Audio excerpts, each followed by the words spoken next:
Okay, thanks, Jen. I'll take a motion to adjourn from executive session and to reopen the public meeting. Is there a motion? Trustee Golio, second Trustee Taylor, all in favor? Great. Okay, meeting will come to order. We'll start with the Pledge of Allegiance to the flag and a prayer by the mayor. I pledge of allegiance to the flag of the United States of America and to the republic for which it stands, one nation, under God, indivisible, with liberty and justice for all. At these meetings, we're always reminded of how lucky we are to live in such a great country, and especially to be living in a special place like Dobbs Ferry, such a beautiful and vibrant and safe village, where we are free to meet in public, to discuss and debate, and to make our decisions, our own decisions, about what we think is best for our community, as a community.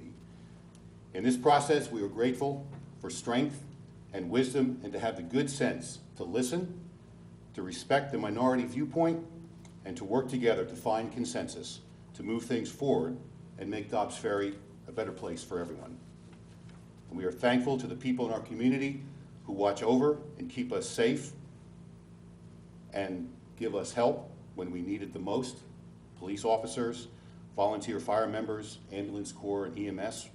And we are especially grateful for the men and women of our armed forces who are away from their families in dangerous places.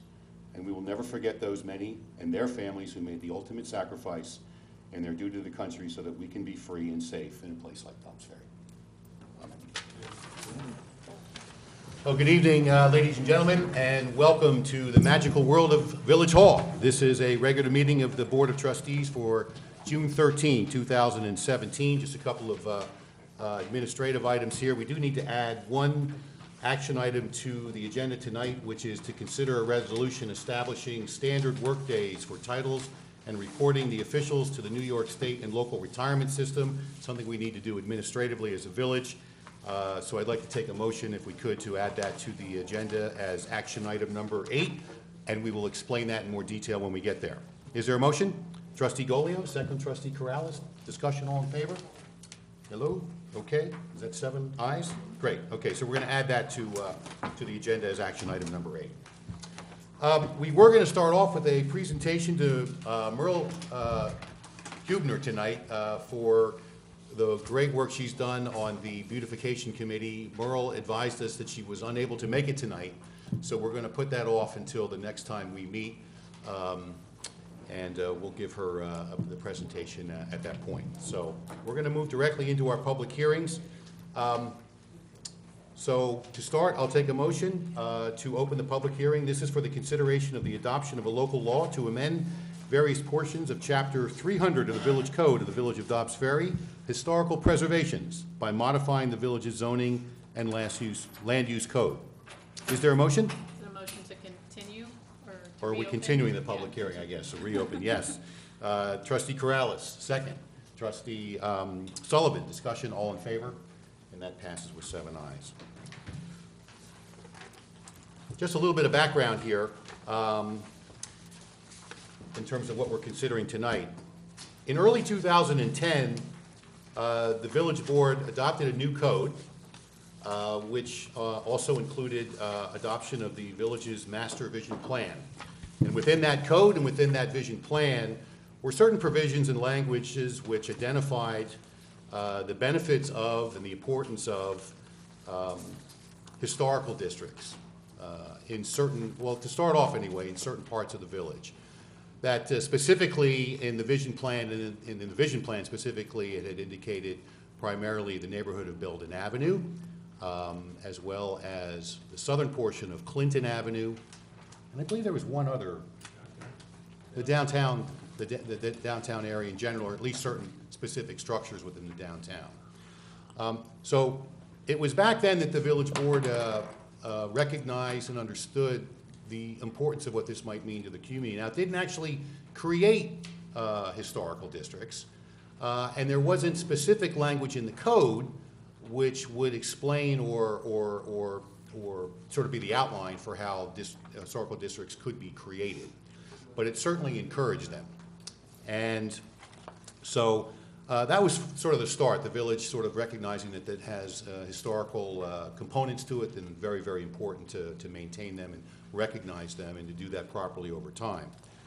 Sometime about late 2014, early 2015, I would say, and it was really prompted and due from a lot of really good input from the community and certainly certain members of the community. The mayor announced the formation of the Dobbs Ferry Historical District Task Force to lead a community review for consideration of implementing guidelines and creation of historical districts in the village. I recall reading a statement back on that date, and we moved forward with it. And that was really not the beginning part, but that was a major step in sort of doing the work, that a tremendous amount of work that has been done by the task force, and we'll recognize some of those people tonight as we go through, that brought us here today. And really since that time, it's been obviously a number of years, and there's been a lot of people involved with it. And particularly the chair of that task force, Sonia Terjanian, who's here tonight.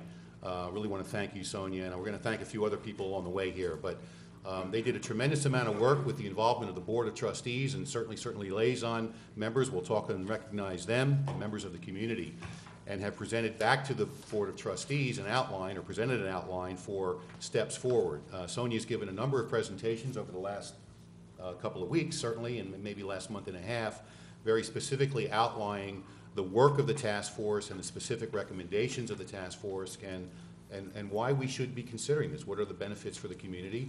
And in that discussion and in those presentations have also been possible downsides, and what are the concerns that the community might have, or those types of things. So it's really been a great discussion that we've had, and we're here tonight. Now, we were looking to present a resolution the last time we met, but we still really had a lot more discussion. And I would say that, what it really got down to, the main point, really is, part of this is the discussion and where we were really not in total agreement as a board, was the idea of consent from the neighborhood. If you're going to create a historical district, or the application process, or how it starts, is what percentage, if any, of the neighborhood or the area would you want to get consent from the residents as sort of a starting point. And we've had that discussion, and that's a really important point, because it does change the process a bit. There's different views about that, and it does get into a discussion about property rights, and where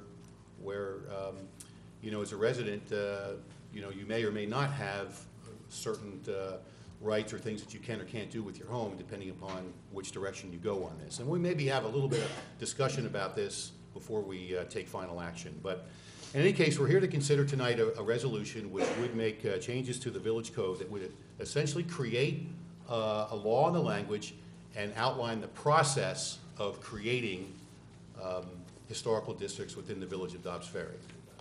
To be clear, we're not creating historical districts tonight. We're not identifying anything tonight, but we're creating sort of the law, or potentially creating the law, that would outline the process and what's involved in creating them. We'll have some discussions about guidelines that will be used if we take this type of action. And I think that's where we are, and I'm going to kind of talk about this resolution a little bit. Am I missing anything? And if anybody wants to fill in, we can do that as well. This is a public hearing, so we've taken some good comments from the public in the past, and anybody that's here tonight that would like to speak on this, if there aren't any comments or anything yet, we could take that as a first step from people in the. And one of the things we also talked about was that there would be historic design requirements in an appendix that would explain some of the guidelines that might help homeowners understand what it really means to be in a historic district, and what, or to have a landmark, and what kinds of things would guide their judgment in making alterations or improvements. And as Sonia Terjanian presented last time, the purpose of this isn't to freeze your property in time, it's to allow you to make improvements, but really the goal is to keep it harmonious with the historic character of your district. And so one of the things that will come later are those design requirements and the guidelines. So I know in the current version that was noticed, there were placeholders to mention those requirements and as Appendix J, and it's been crossed out, and I guess when we do have those ready, then we would amend the law to add those references back in. Am I right, Darius? We would refer people back to Appendix J whenever we do get those done, and then we'll add in the appendix at that time. Yes, that's correct. Yeah. Okay, thanks, Anna. Okay, so we'll start with taking any, if there are any comments from the public at all. Patty?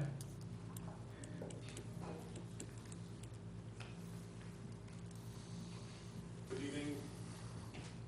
Gotham Design and Community Development, resident here in the village for a long time, and a person who's been very connected to this. Although in this effort, I've been very out of the limelight. It's really pleasant for me.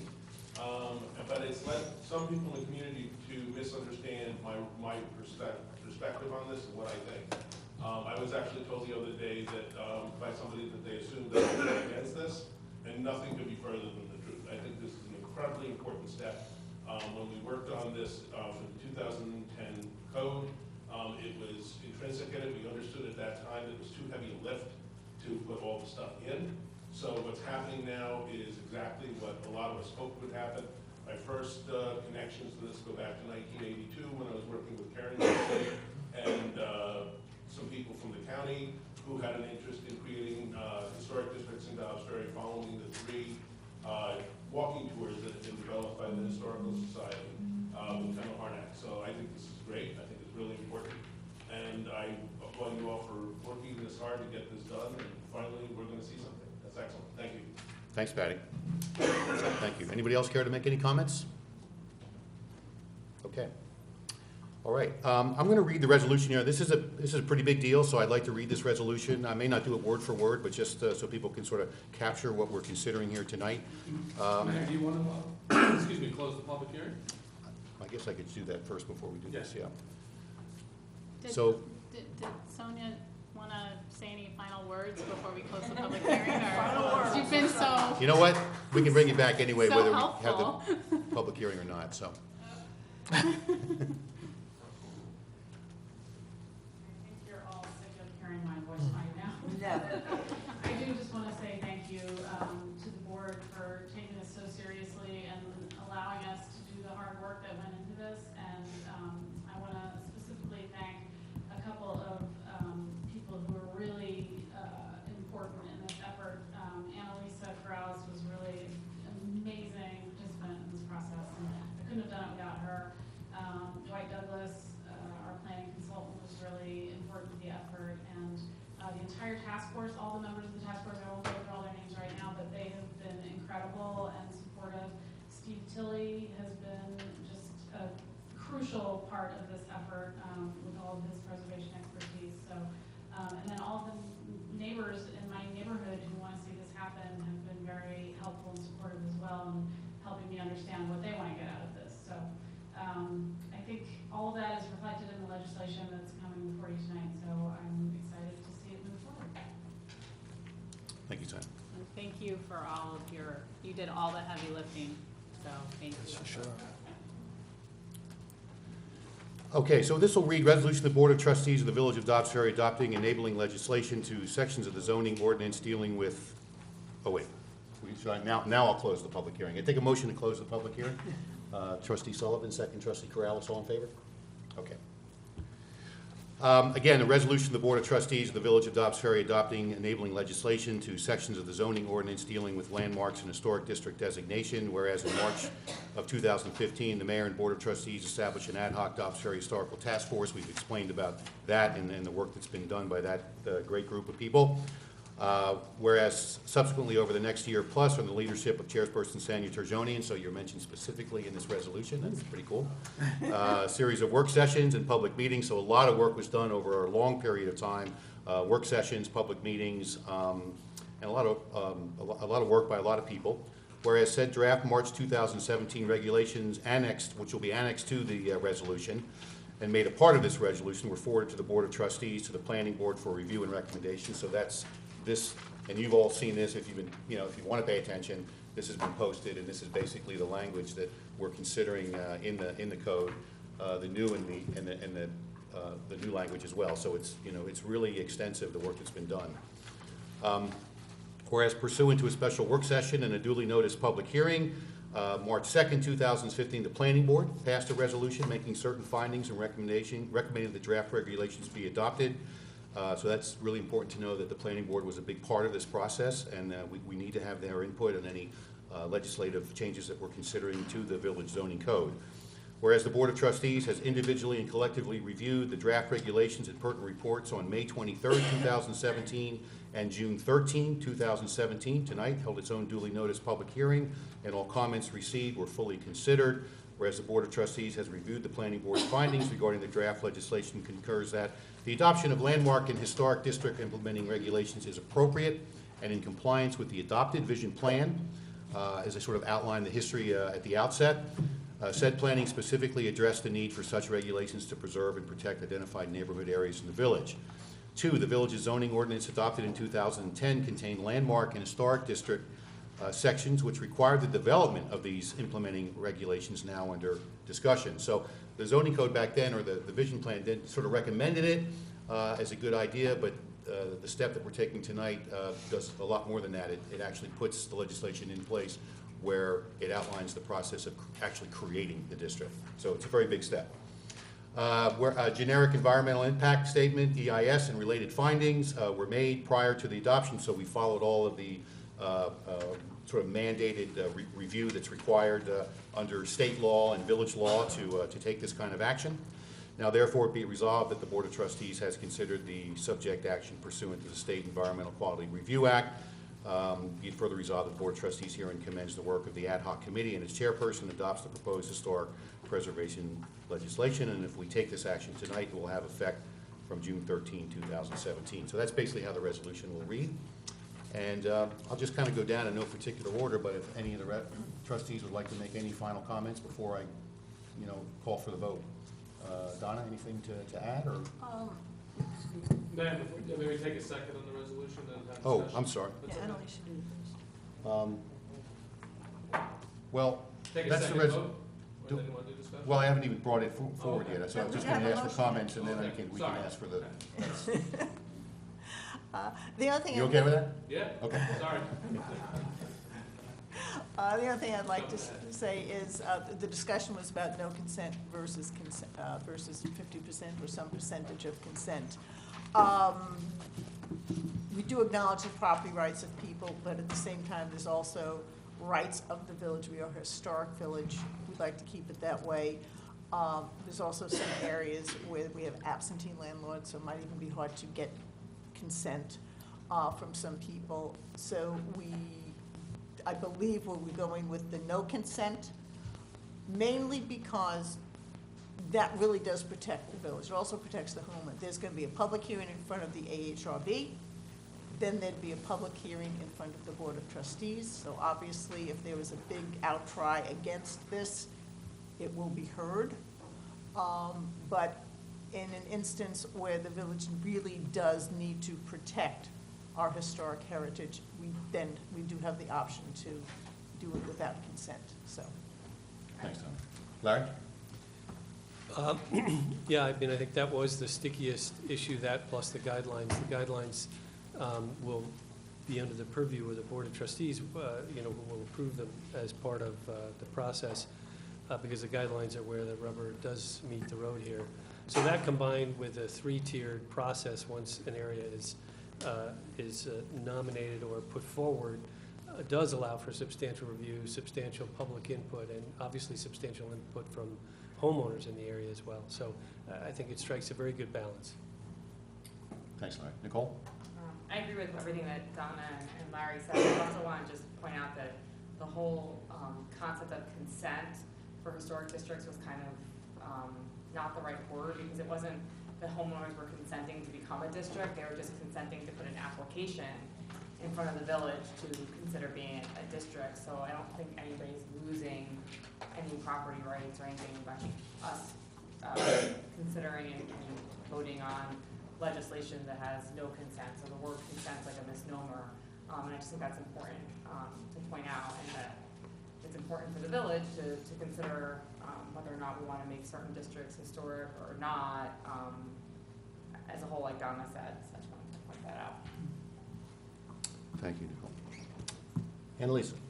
Yeah, I completely agree with the comments made. The other option that we now have with the version of the law that we're passing is to potentially get what's called CLG status from the state, which will allow us to qualify for grants and help us train our boards and get money to support research that may need to be done or identify landmarks. And it can be used in a variety of ways. So hopefully we will qualify for that status and be able to get those grants. And it was very important to the state that we follow their model legislation, and that's that's how we've modeled this legislation, the version that we're passing tonight, which is slightly different from what was noticed for the last hearing, just so everyone's clear on that. And I do think that the historic character of Dobbs Ferry is something that belongs to all of us and affects all of our property rights, and I think it's great that we have a process that's very democratic, that will allow these designations to go before 2 different boards. It will allow multiple inputs from the community. Anyone who wants to object to a landmark being designated or a district being designated will have a voice in that process. And I think once people understand that being part of a district actually can help your property values, can promote sustainability, can do all of the things that Sonia mentioned in her presentations, I think people will be really pleased with what it does for this community. So I'm really thrilled that we're taking this step. I think we are a step ahead of many other municipalities. So I fully support this. Thank you, Annalisa. Benny? Thanks. Well, I agree also with what everyone has said, and the issue of consent, I know was hotly debated among all kinds of the committees and on us, and I believe that we have been charged as the Board of Trustees to make those type of difficult decisions. As Annalise said, the community, these designations belong to really the whole village, and I think as the the legislative body, the Board of Trustees, we are I think in the best position to make that kind of a decision and deciding those designations. So I'm really comfortable with us and the making that decision based upon the other boards submitting it to us. And I also think that the fact that we get grants out of this situation would be very helpful, as this is all new for us, and I think the awarding of grants will help in the training, and people will be able to learn more about how to make the best use of a historic district and a landmark. So I'm totally in favor of it, and I think it's a great situation. Thank you. Dick? Yep. First, I'd like to say thanks to Sonia and the committee and everybody that took the initiative and really did the hard work to put this together. Dobbs Ferry is a special place, and we definitely should be recognizing areas that are historic and not risk them going away. The issue of consent obviously is something that we were all concerned about. I think the definition did get cleared up quite a bit. My own personal feeling, while I will still support this whole initiative because I do really favor the idea of us keeping Dobbs Ferry with its historic charm, having part of a neighborhood give some type of consent to just get an application in, I personally thought was important. It came recommended to us that way. This is the first time we're doing this, and I thought it would have been good to see how that kind of process worked out, which it could have still been changed at a later date. I just think no consent, where one person in the neighborhood could file for an application, and then we do have to trust the boards, and I think we have great boards, and they'll make the right decisions, but it's a very touchy subject. But with all that being said, I do think it's a great initiative, and I think it'll help keep parts of Dobbs Ferry its beautiful charm that we all really enjoy. So, thank you. Thanks, Vic. Great comments from everybody, and just, I had some issues with the consent too. I would have preferred to see it, but I'm very supportive of this legislation. I think just a word of caution. I mean, we're taking and creating really some significant authority for this board, which, have a lot of faith in, will make the right decisions that's right for the community and right for a particular neighborhood. I would have also preferred to see some form of consent at the outset, or just at least an informal survey. And that does get into property rights issues, but nevertheless, I think as long as we've got good quality people looking at these things, and I think we do and we will understand the, you know, the really important authority that you are bestowing upon the ARB and at the end of the day, the Board of Trustees to make a decision about neighborhoods, homes, and homes where people live. That's pretty significant. So you don't want anybody abusing that. You want to be careful that people don't abuse this law going forward who just want to, you know, use it as a way to stop everything. But it's a great first step, and I too want to thank everybody who's been involved. Sonia, great work for your group, and you know, just kind of along the way, I think some of the people here tonight, I know that Julie Unger was very much involved, Steve Tilley, who's here tonight, Stephen Hunter from the Planning Board. The Planning Board spent a lot of time with this, and you know, just great work by everybody. So,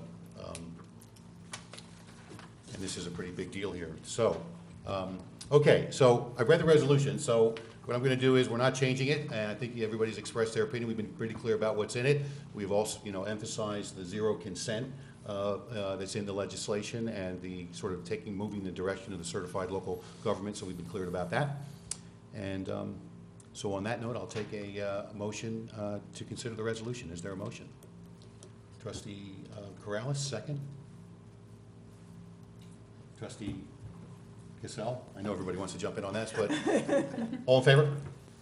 That passed with 7 ayes, so it's done, and we have some more work to do, some more work ahead of us, but this is a really big deal for Dobbs Ferry. So good work, everybody.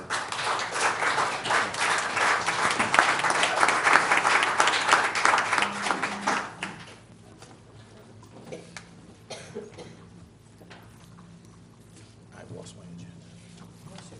Take this one. Okay, we'll move on to the second public hearing. And on that note, I'll take a note to, or no motion to open the public hearing. This is for site plan approval for additions, revisions to the entrances of Founders Hall and Victory Hall, as well as other additions to Victory Hall's gymnasium and sound studio, amongst other site improvements on the property located at 555 Broadway, otherwise known as Mercy College. Welcome Seth and Tom and the Mercy team that's here tonight. You're back before us. I know we have seen this presentation before a couple of times. I don't think we need to see it in full again. Okay. I think what we're most interested in to hear how things went at the statutory review boards that I think unanimously approved and have made recommendations to the Board of Trustees as such. But if anything has changed since then or anything that we need to know about at those meetings, would be important to know as well. Mayor. Thanks, Seth. Mayor, I don't want to be the rules guy today. Just we could open the public hearing, maybe. That's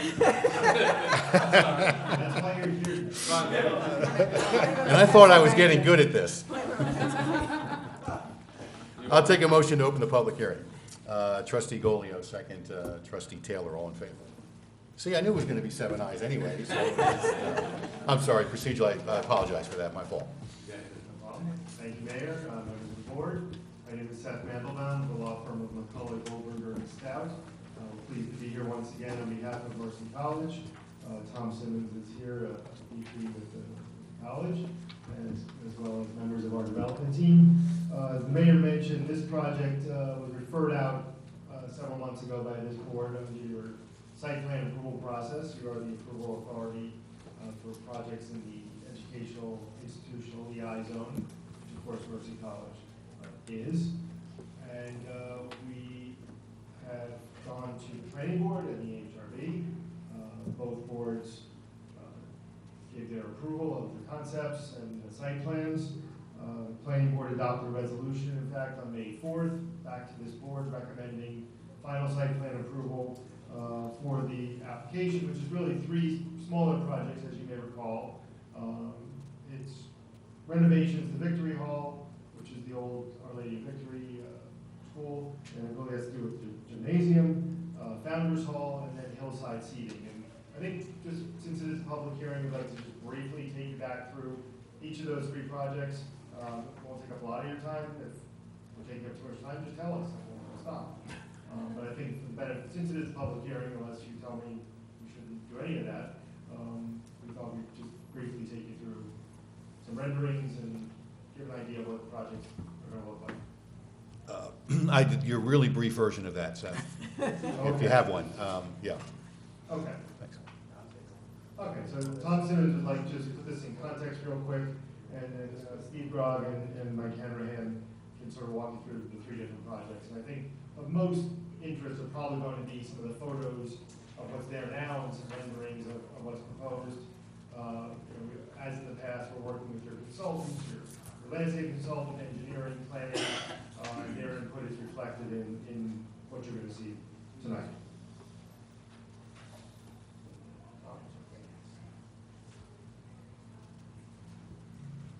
Good evening. I'm Tom Simmons with Mercy College, and I would like to add that I think this process has really enhanced the project. So I just wanted to give thanks to the planning board and the AHRB and your group for creating a better project for Mercy College, and it builds on the themes that I've worked with you so successfully on before of creating a community asset that kind of blends and fills with the things that you wanted us to be looking for. So with that, I would say there's two themes that came out of this.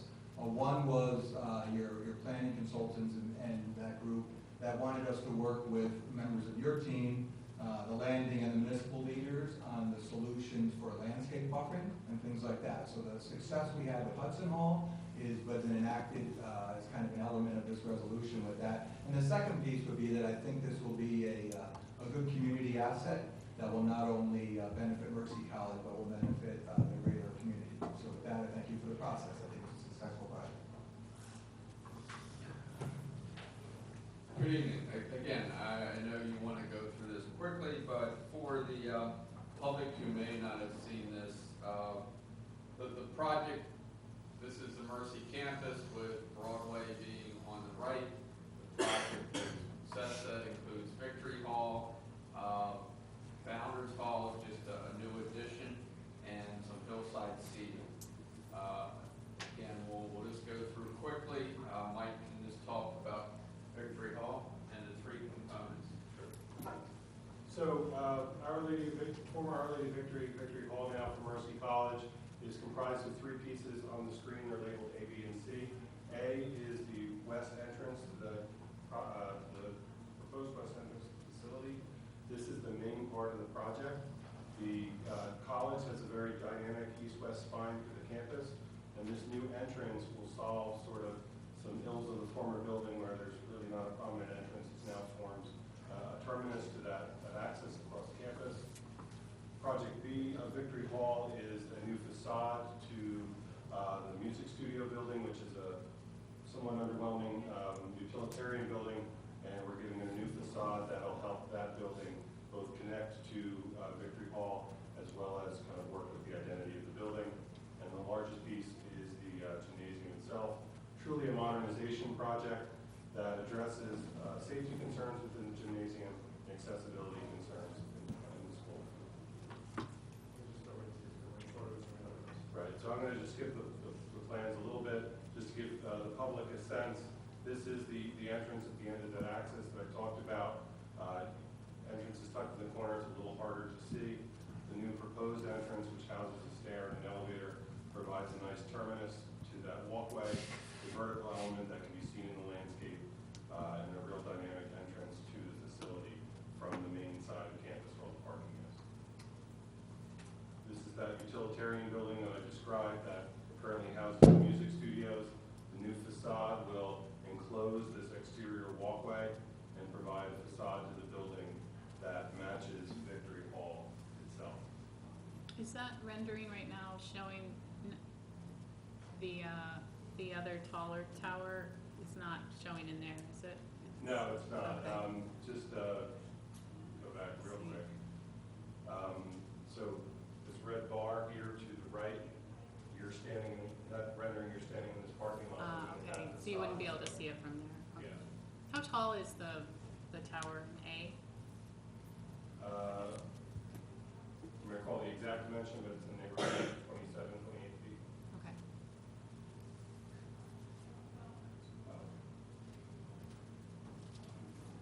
So again, the proposed facade for the music studio, and then the gymnasium. The area in white is the current footprint. The area that has a slight tone to it in gray is the expanded footprint of the project due to an orientation. Rendering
So are you getting rid of the trees?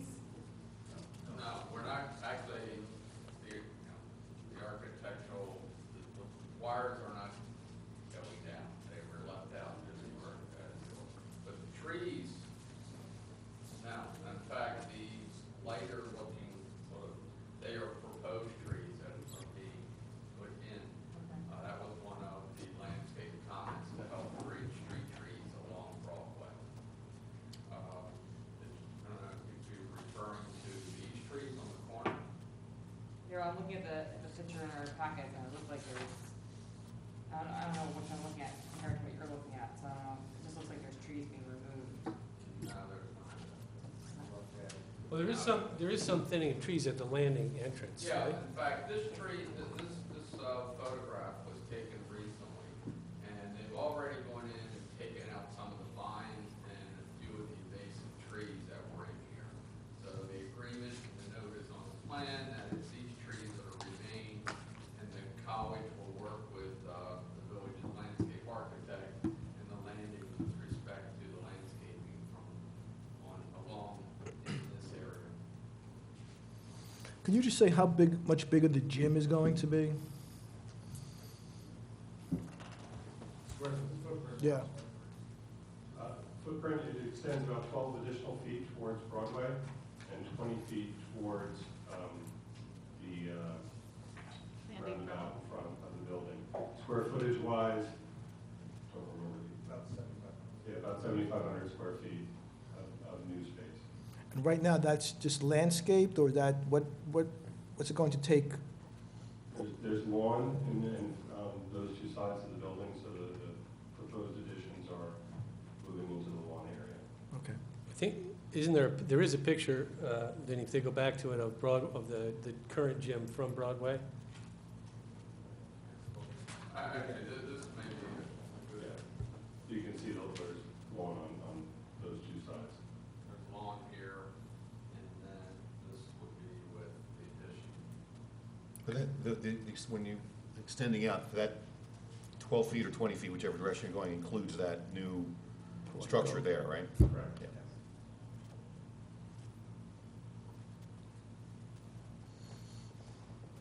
One of the concepts that was talked about at the HRB is the idea that it's going to be less of a sort of a flat brick wall that you see now when you drive on Broadway. Breaks it up. Okay. Is that it? Yeah, we're happy to Okay. answer any questions. Any other questions from the board at all, or? Anyone might have. Okay, any, Can you go back to the Victory Hall one? Sorry, the first one, where you're doing the tower. Oh, the west end. Can you go back to the one before it? Are you changing the sidewalk pattern?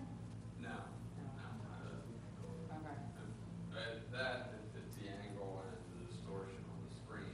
So when you're running on the aqueduct, you'll still be able to go Yeah, the straight through. aqueduct is here. In Yeah. fact, if you're, I'm sure you are, a lot of this sidewalk was replaced when the last project, so we're really tying into that sidewalk. These light fixtures, there's one on sort of either side of the aqueduct will remain. Okay. Is the tower visible, do you know where it's visible from and how far it's visible? Because it does go above the roof line.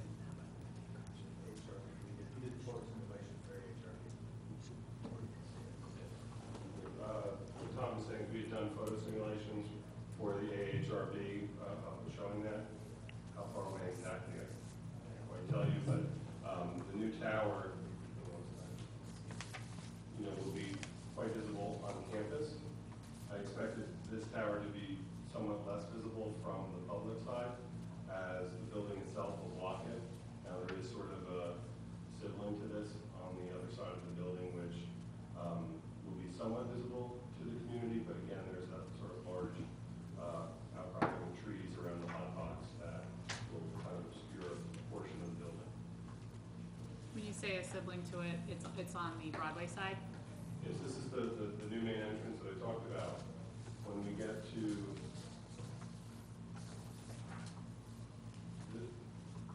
this side of the building, you'll see sort of in the distance of the left side of the arcade, if you will, okay. there's a sibling that matches.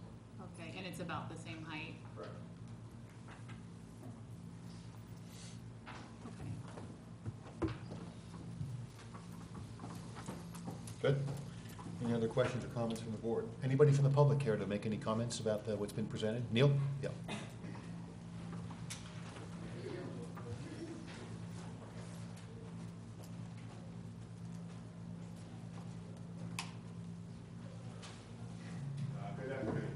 Good evening. Neil Sweeting, who's on the road here in Knoxville.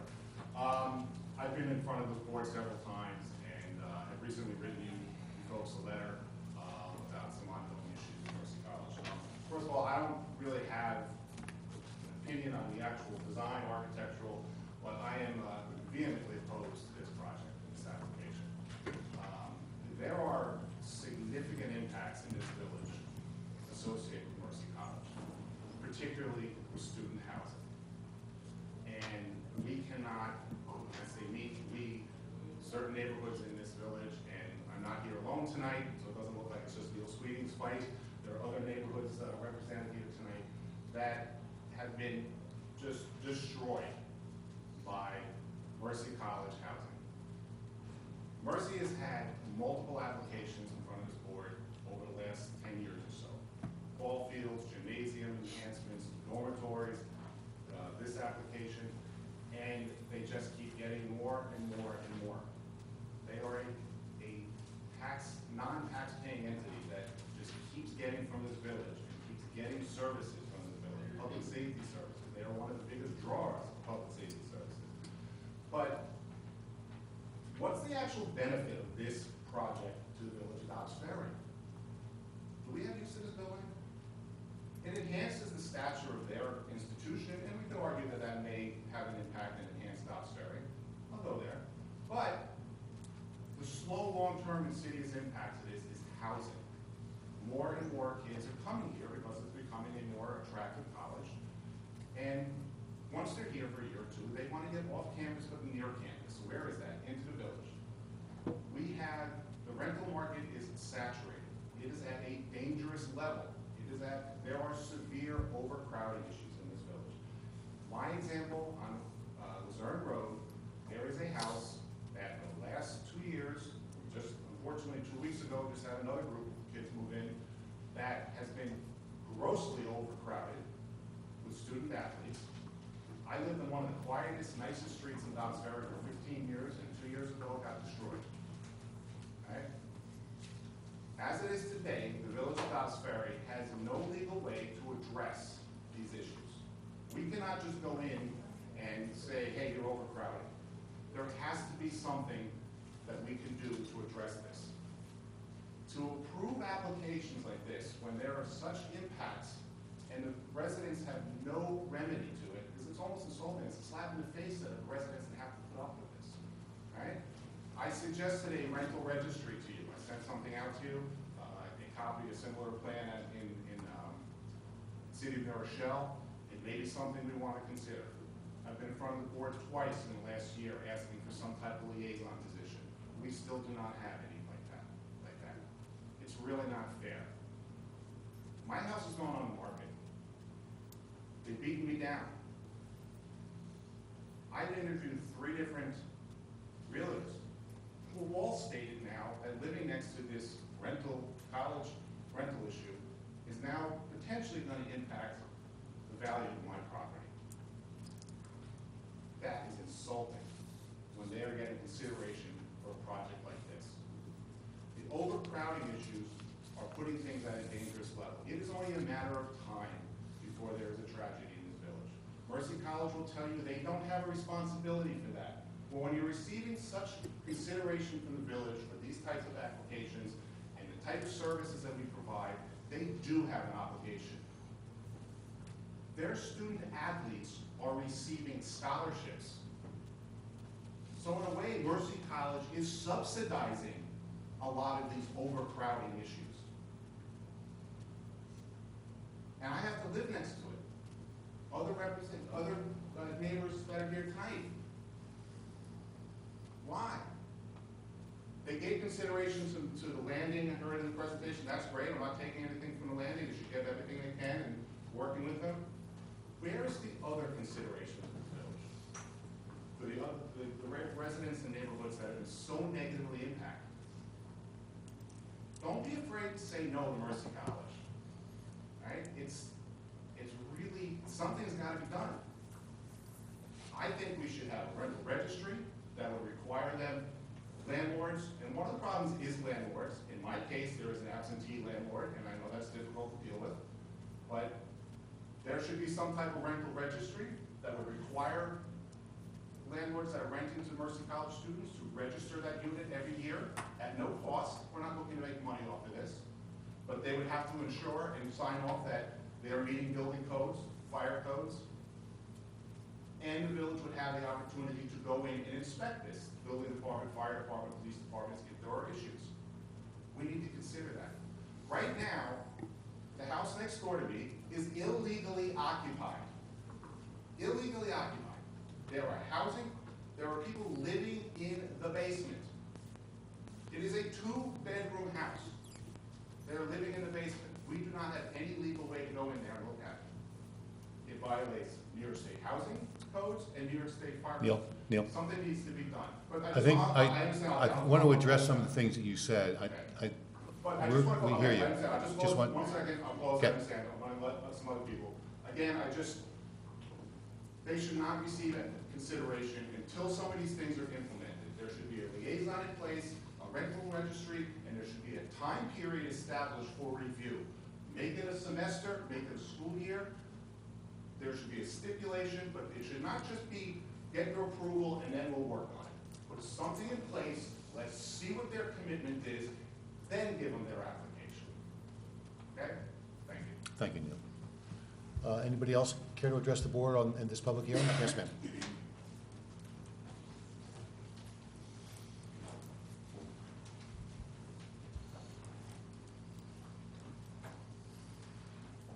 Hi, my name is Regina Carlo, and I love the first talk about the whole preservation, the historic. I live in a house from 1860s.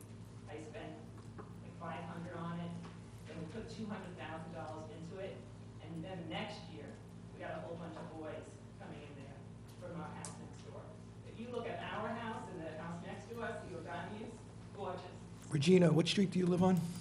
Maple Street. Okay. And then you look at 45 Maple, it's a dump. I got a new sanitation worker, and he said to me today, we're gonna probably start getting violations and summons there. It's a dump. My husband takes pictures, he constantly sends them to you. He takes pictures of the videos that we took from our deck, of the parties going on, he sent them to you. I used to send you emails, I stopped. I used to go to the housing inspector, I stopped. Nobody cared. I didn't send it all to the board, I probably should have done that. But if you do this every single night, and you're up every single night, you gotta stop, because you're going to be upset. My husband works nights, he'll find me at 4 o'clock in the morning on the real estate, looking for a house to buy. It's disgusting that we have to live this way. And then, hey, I got a house in the 1860s, so guess what? If my town, the area is gonna be historic, then I'm gonna have to follow rules to make my house nice, and they could be a dump. So this can't go on. No, no, no. If your wife or your husband wanted a child every year, you say no, no, no. No more expansion. Just make it back to your own reality. It's not good. The whole buffering of the landscaping, that's really nice. Come to every single residence in Dobbs Ferry and do that. That has, Mercy students next to them. 200, what's it, Beacon Hill? Supposedly, and I don't know if this is true, heard more from more than one source, there's a dormitory going up there. Or they're taking a whole bunch of apartments. So they're infiltrating. We have to stop this. That looks really beautiful. You know what that means? More students. You know what that means? More athletes. When I went to school, I'm not going to say I didn't party also, but Thursday night was my night out. Tuesday night, middle of a school week. Why Tuesday? Why Tuesday? Because the athletes that are going to school for free, they don't have practice on Wednesday. So Tuesday night, it's not fair. You're all invited to come to my house and sleep there for a night or two. Seriously, come to our house. It's disgusting how we have to live. All this money, $700,000. So I never came forward and I stopped because you see me, I'm upset. This really, really upsets me. And then how do I have to live? So what do? I plant a St. Joseph on my property line to maybe he can help me. And I pray, I meditate. The next week, guess what happens? I see the landlord at the gas station. Hey, Joe, what do you want to do? Want to race on our block? Doesn't care. Why is there a problem for me to rent out to college students? These landlords do not care. So I never really came forward to put this energy there, because if you do this all the time, it makes you sick. So then I started just praying. I have, come to my house, you'll see I have mirrors on all my windows. Let's reflect it back a little bit. I'll go a little feng shui. So I have to do more effort. You come to my whole property, I have chickens. This is the way I like to live. I live by the whole rules of the whole poultry stuff, but I am here to like stay. When you're just always trying to better our home and better for the family, and then you have these loud kids all the time. So, when Neil approached me to come here tonight, I go, hey, maybe there's a change. When I'm hearing you all think this historic district is really wonderful, I say that's great. But if that's going to go forward, then this has to stop. You can't have both. And I did not like, Mayor, when you didn't even want them to go over the demonstration. You're seeing new faces in the audience. I want to hear about what they're going to do. So that concerns me a little bit too. Because everything, expansion, expansion, expansion, keeps on happening in the town. But then other things are going back with the residents. Regina, they've been before this board on a number of I know, occasions. you know what, but You it's had not- opportunity, wait time. Because, I mean, you're making some accusations. I think you're pointing at me for some reason, but they've been before this board on a number of occasions, and you haven't been here. I don't know why. They were before the Architecture Review Board. Did you go to those meetings? No. I mean, I know you're very upset. It's obvious, I am and I'd like to very address upset it. because all of a But sudden you had I'm hearing you had opportunities to be at numerous I've emailed public you meetings. so many times. Well, I don't know about that. I'm pretty good about returning emails, so, I don't know about that. And I try to respond to as much as I possibly can. And I'm not the only one that makes decisions, and we're a board, we're gonna discuss all of this. But, you had ample opportunity. No, It's I unfair to agree. say And that you like I haven't said- had, and you have. So I just want, let's just be clear about that. Totally agree that I Okay. did have ample opportunity, but when, I spoke to you, you bumped into you a couple of times, and I would speak to you about it, oh, yeah, I know they're a problem in my neighborhood too, I'm near the Landing. It doesn't, it's, no. The registry, when you finally hearing solutions, maybe that could happen. Limit expansion, get a liaison to the town. I shouldn't have to. The answer all the time when I call the police, just call us every night. How can you live like that? Call us every night? And they come there, and if a girl flirts really nice, nothing really happens, I've seen it all in action. Get the community liaison, and how about really review? I don't know anything about, not-for-profits, but if they're continuing to violate and calling in the EMS, the fire department, and the police, why isn't there a certain percent that they're going to be calling in and having a demand for it on campus? Or if residents are calling more for it because of this, why do we have to keep on, having that cost? Why couldn't it go back to the not-for-profit? And this isn't just here at Mercy, this is also at Children's Village. I mean, how many times you look at the police blotter, there's all these calls. There has to be a little loophole here. I don't know if the lawyer's out there. But the whole Beacon Hill thing, that really concerns me. And I don't know, that's it. And I agree. I decided to meditate and pray on this because nothing I have gone, we used to make ourselves sick. They used to tell us, okay, well, it's legal to have 5 non-family members in an apartment. 5 non-family members in one apartment. That's a lot. And then they all have boyfriends or girlfriends, and, so that's a lot of people. We don't have parking. I live on Maple Street. There's the parking situation. They have 4 free spots in the back. They don't go there. So when I used to call the landlord, he gave me his telephone number, then he got his secretary involved. I go there, but they don't care. I asked them to just take pictures, clean up for Thanksgiving. I basically said, can you please clean up for Thanksgiving? Can you please have them clean up for Thanksgiving? I'm having a house full of guests. It doesn't matter. So I'm saying okay, so now I'm here now. But I'm here for the solution because I can't do this alone, and now finally I have people who want to come. I went to all my neighbors, I said, I can't do this alone. For years, I said, we'll have a meeting with Mercy Street. Okay, we'll do that. So, Regina. I was 1 out of sweat Regina, from can one I ask you, person down my whole block doing can I, do you want us, would you like to get involved on this at a higher level? I would like to get involved. Okay, and so we give you the opportunity to do that in a serious way. You'd be interested in that? In a serious way, but I don't wanna keep on hearing expansion for Mercy, expansion. Well, I think the two are not totally related, but it'll give you a voice and get you more involved if you're willing to do that. I just want a voice that is not gonna go anywhere, because Well, I mean, that's, no, even- that doesn't really work for me too much. Okay, well, That's, you know, we'll I outline really maybe an did idea, investment of and my we'll see time. if it's something you might want to do. I think it does go hand in hand after a while with the expansion. They've had a lot of expansion. When are they gonna have more athletes come? Just have a little postponement.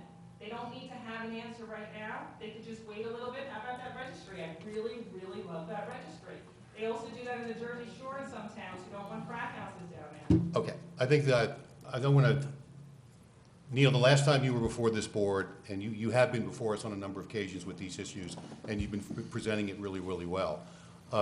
We followed up, both the attorney and myself followed up with Mercy College, and Tom, you got that call from us, and we talked to you about the issues that Neil and a number of other neighbors are having, and what Regina is talking about very emotionally tonight, and I do take this seriously, Regina, No, and I I have know. listened to this, I don't want okay? to be up here. This So, is my thing. well, no, it's good that you are. I mean, sometimes you have to come up and be heard, and it's good that you're doing it. And you've committed, Mercy College has committed to the concept of having a task force, a liaison board that would address these issues, and not just a board that is something that won't go anywhere, but a board that would include members of the Board of Trustees of the Village Board, of the administration of Mercy College, the police chief, the fire department, whoever else we deem might need to be involved in that, and concerned citizens that are maybe directly affected by this. I did also speak with Jim Hornstein, who is the chair, runs the landing board. I mean, they have their own issues and they do their own thing, but he could, somebody representing that neighborhood, because it's obviously pretty close to the campus as well, and he wants to be involved in that as well. We have talked about the idea of a registry, and there are issues with that. There are legal issues that we have to look at very, very closely, and that is something that this particular board, task force, would be very much involved with.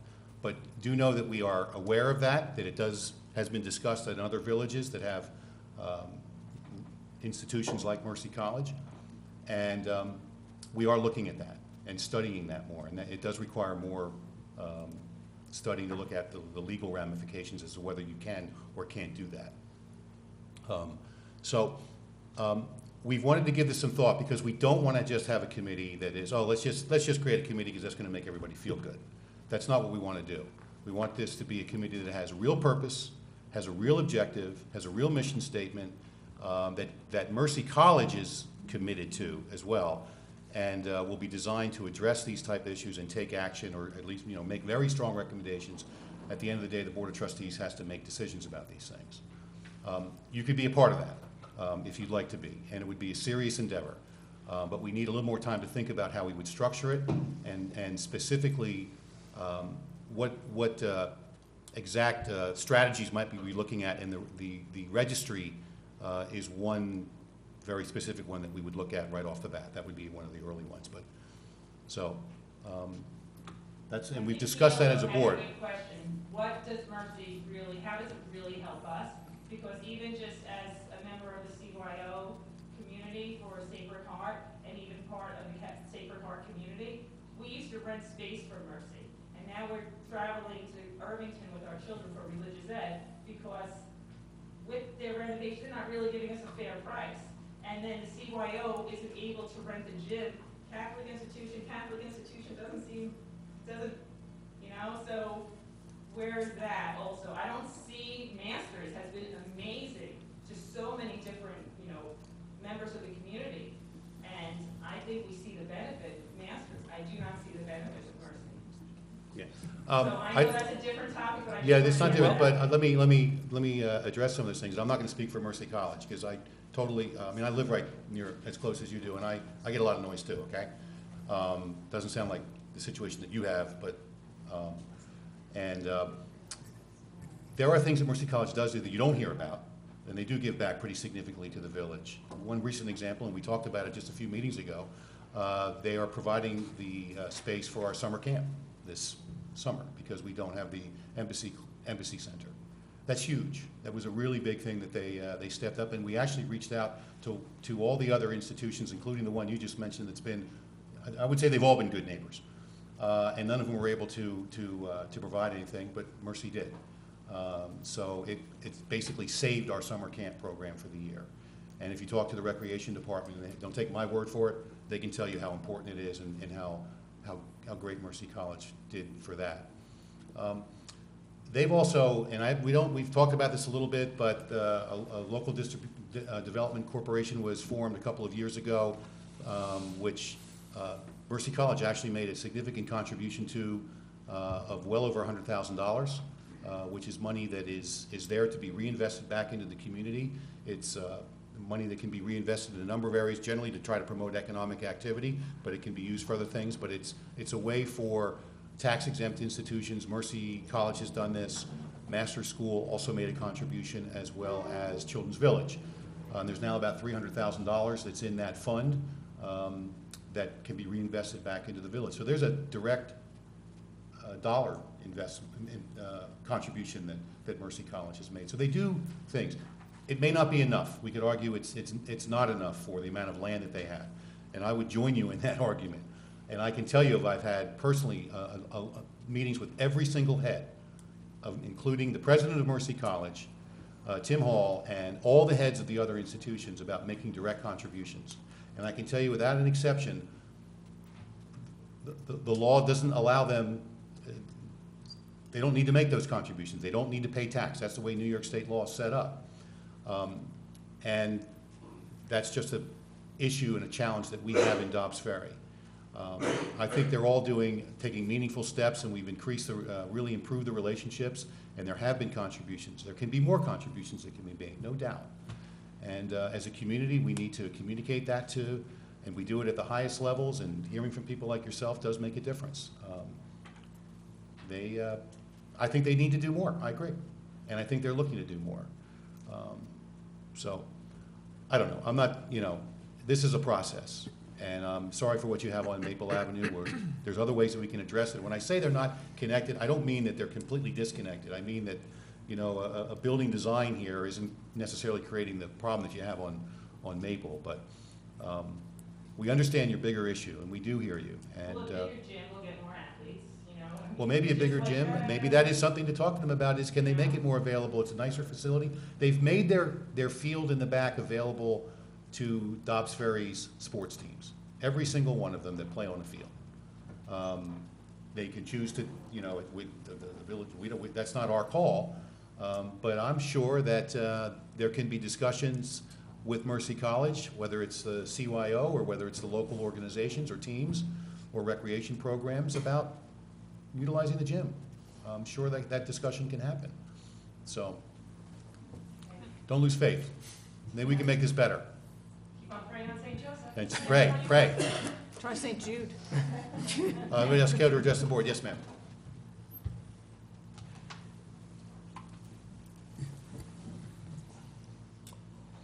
Hi, good evening. I'm Eileen Maltz, 27 Seneca Street. For those of you who don't know where that is, if you think about going north on Broadway, you pass the Greenberg Hebrew Center, and to the Alcott School. We're in the neighborhood opposite Broadway.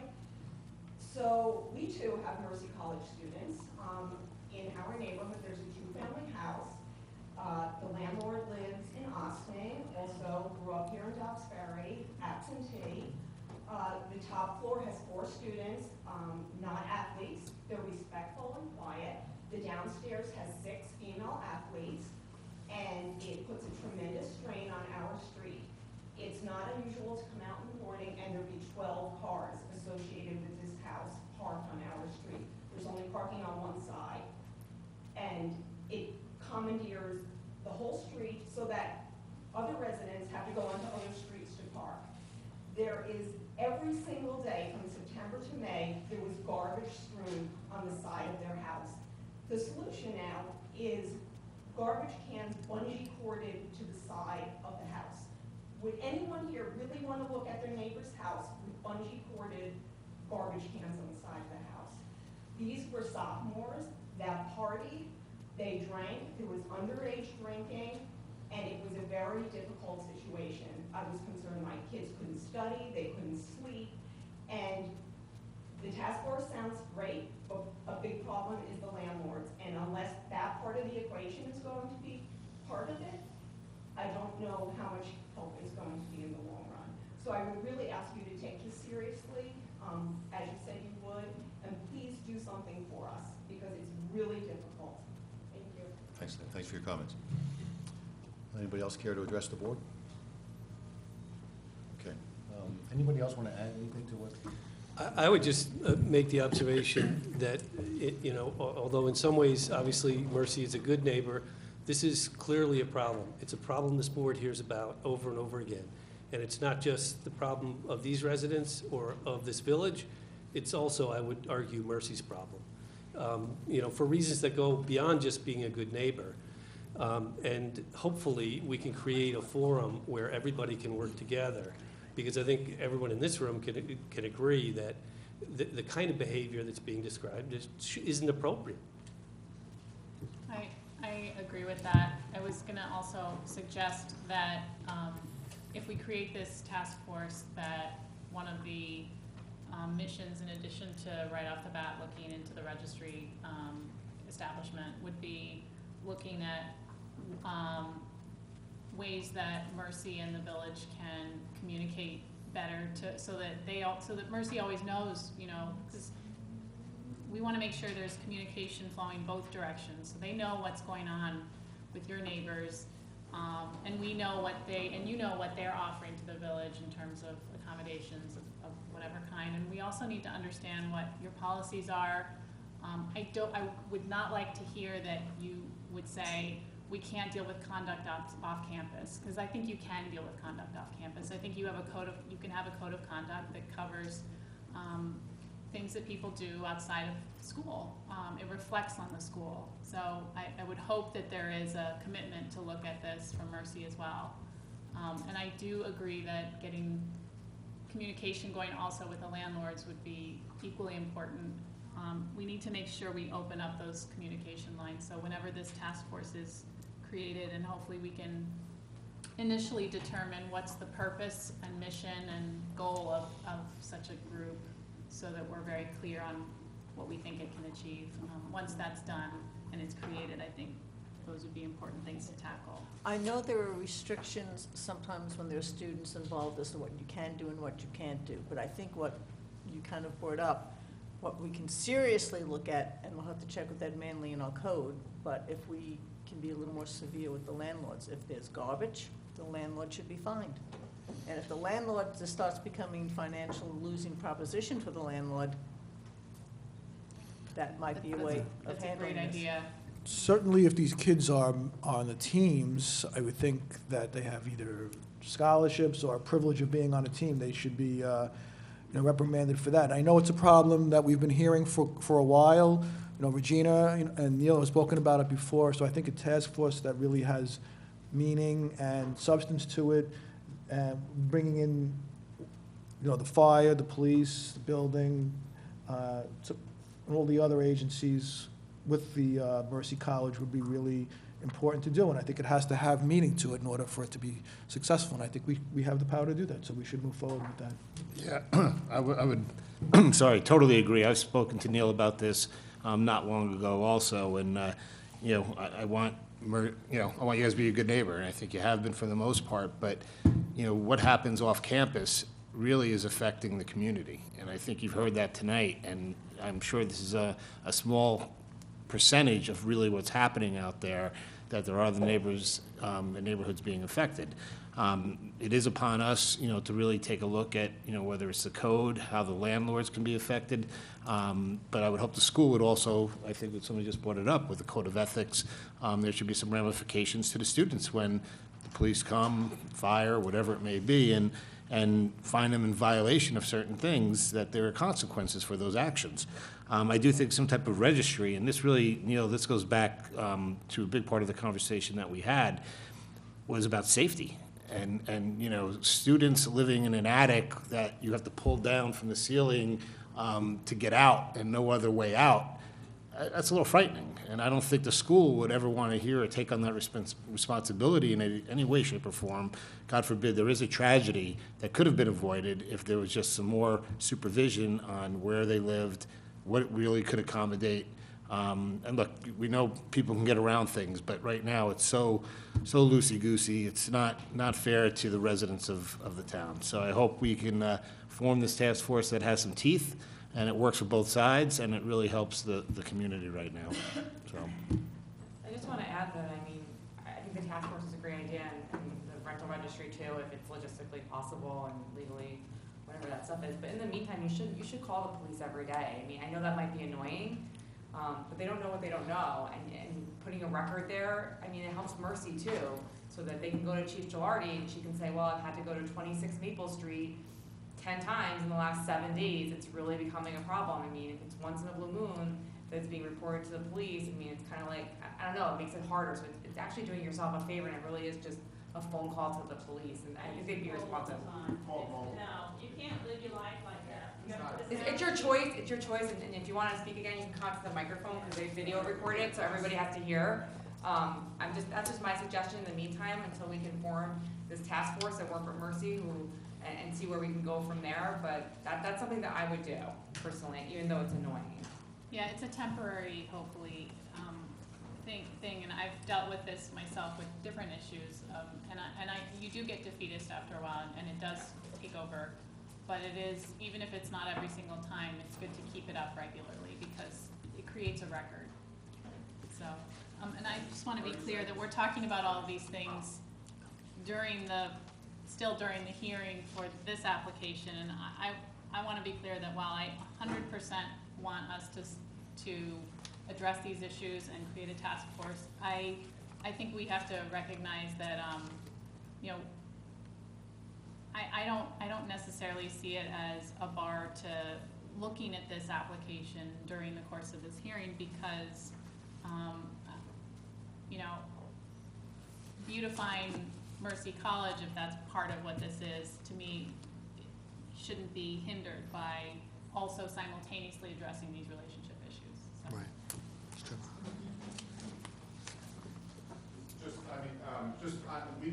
I have called police numerous times. I have a log, a detailed, cars that park in front. I mean, they don't want to see my log, they'll be embarrassed. But I appreciate all consideration on the registry or some kind of task force. I think that's great. But that's going to take some time to implement. There's going to have to be meetings, there's going to have to be public hearings, potentially legal considerations, this and that. Can we get Mercy College right now to put some type of liaison, a publicized, well-documented position that residents can call now? We can't wait. There's nobody to talk to at Mercy College. I called the athletic director so many times he doesn't want to talk to me anymore. But there is nobody, if it's not a student athlete, I don't have anybody to talk to. There really needs to be somebody put in place. Well, I think, Tom, actually, you take calls from residents, right?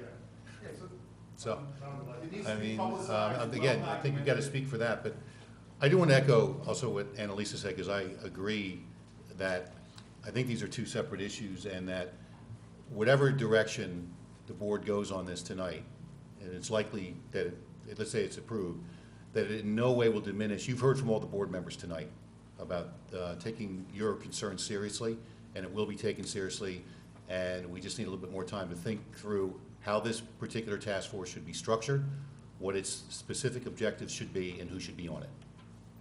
Okay? So, yeah, Tom. Yeah, and I would just echo that Mayor Canet and Charlene have had many conversations with Mercy College, its president, myself, about this task force, about some of the village's concerns, and we committed to be part of that, and we're waiting to just kind of work as part of that team to think about that. My conversations with Charlene, since I've had a career in higher education, we've had some good conversations about we don't have to reinvent the wheel on some of these community issues and how that works. The templates that are out there that we can all look at together, the landlord issue that has to parallel that. So I think we're fully committed to being part of this and looking for solutions. We of course want to be a good part of this community. A lot of our staff and people live in the same community. So I will say that this has been very much on the Board of Trustees' mind, and they talked with Mercy College about that. A couple other comments on that. I would just say the idea of expanding, we really are not expanding the Dobbs Ferry campus. So that's something that the Board of Trustees has worked with us very much so also on our occupancy and our enrollment pieces, on what those are.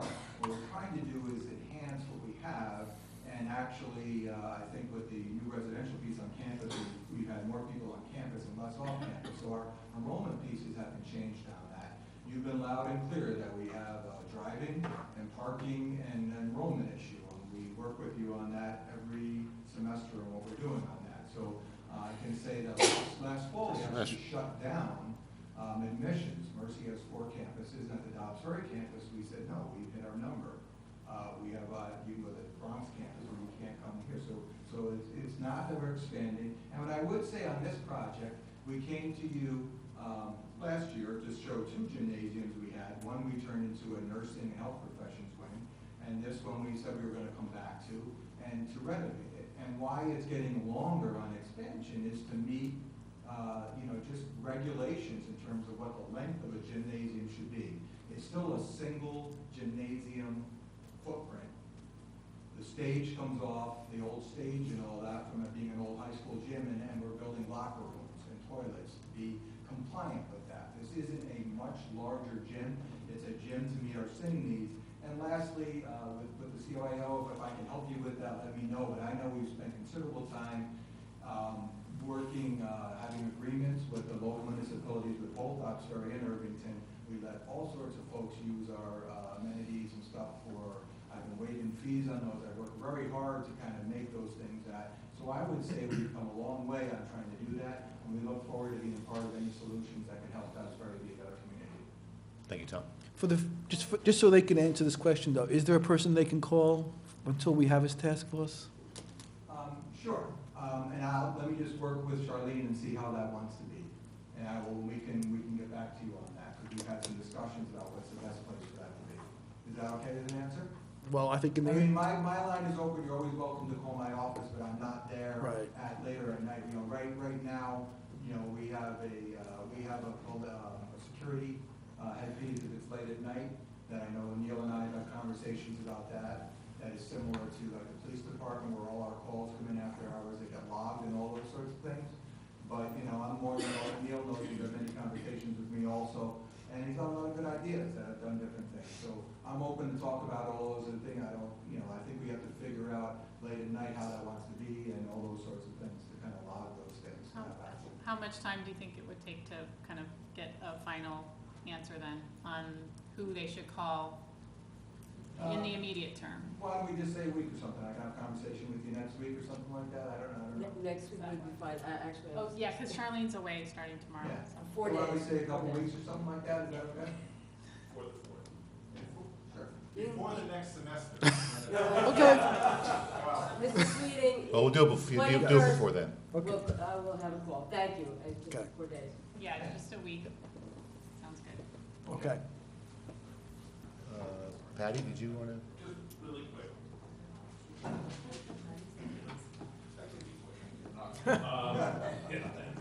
Patty Seichner again. Years ago, we had not a similar problem, but kind of same sentiments up at Children's Village. They had come in, they had made some changes in their program, there were a lot of concerns.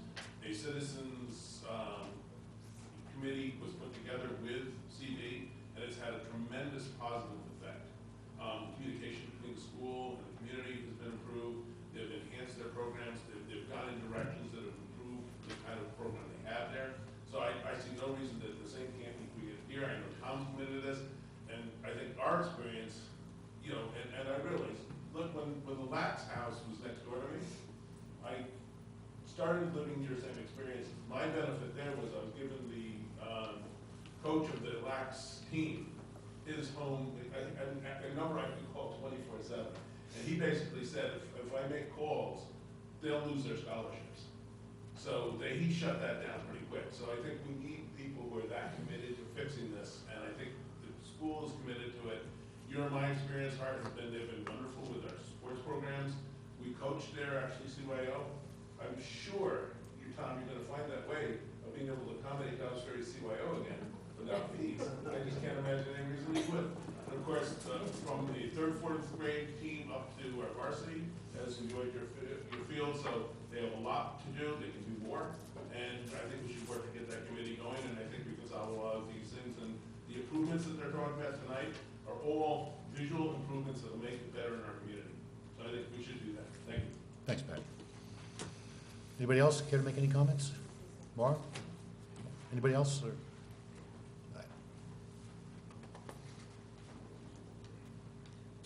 Good evening, Maura Gerasi, 138 Palisade Street. I just want to bring up an example that I don't know if many of you remember that we had an issue with the Mercy College parking across from where I live. And I reached out directly to Mercy College. I spoke directly with Grace, who is Mr. Hall's secretary. And the improvement that has happened with that situation was remarkable. So please don't give up. As Nicole mentioned, I really think that it's important to have a record of that. I also have reached out, and that's the reason why I actually know Tom, in reference to the CYO, because there were many, many times that we didn't have a place to practice. So they are a good neighbor. They do listen to us. I personally know Mr. Hall and his wife Lee, and they are amazing people who have the best interests at heart for the village and to be a good neighbor. So I really, really encourage you to reach out to them and talk to them, because from my personal experience, when I speak and I go over to them, they really listen and they help out. So don't give up. Thank you. Thanks, Mark. Great advice. Anybody else care to address the board? Okay. I think at this time I'll take a motion to close the public hearing. Is there a motion? Trustee Cassell, second. Trustee Taylor, all in favor? That passes with 7 ayes. Okay, moving on. We do have a resolution here that we're going to consider tonight, which is a resolution of the Board of Trustees of the Village of Dobbs Ferry, 1, granting amended site plan approval for Victory Hall, Founders Hall renovations and hillside seating, and 2, determining the project is consistent with a local waterfront revitalization program. This resolution, in terms of these types of things that we consider, does outline all the various documents that have been presented, all the various public meetings and hearings that have taken place over, well, since February of this year. Actually, it goes back a little bit further than that when you first submitted this plan. Specifically, also, the resolution does reference the Planning Board's resolution recommending the Board of Trustees grant site plan approval, subject to the conditions that they outlined in their resolution and letter, and that the at its regular meeting on March 27th, the ARB, on April 24th meeting, the ARB voted unanimously to approve the application, subject to the stipulation that Mercy College agrees to share its solution for mechanical screening. So you'll return back to the AHRB at some point, and you have some conditions there that you have to meet with them. So that's basically it. So it's we've had a lot of review of this, a lot of discussion. I think the comments from the members of the community are really relevant in terms of the longer-term picture here and what we can do as a community working better together and addressing some of their issues. And I'm confident that you will, be really an important part of that. So, but that's the resolution. I'll take is there a motion? Trustee Golio, second. Trustee Taylor, discussion? All in favor? 7 ayes. Okay. Anyway, congratulations, and we look forward to continuing and discussing with you the other issues.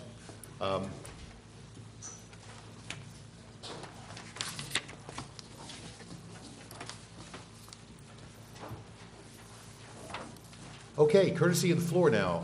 Anybody that hasn't, that would like to speak to the board or address the board on any issue that is on the agenda or not on the agenda, or any ideas or concerns that you have about anything at all, please come if you're recognized to the microphone, state your name and address, and please try to keep your comments to 3 minutes if you can. We really appreciate that.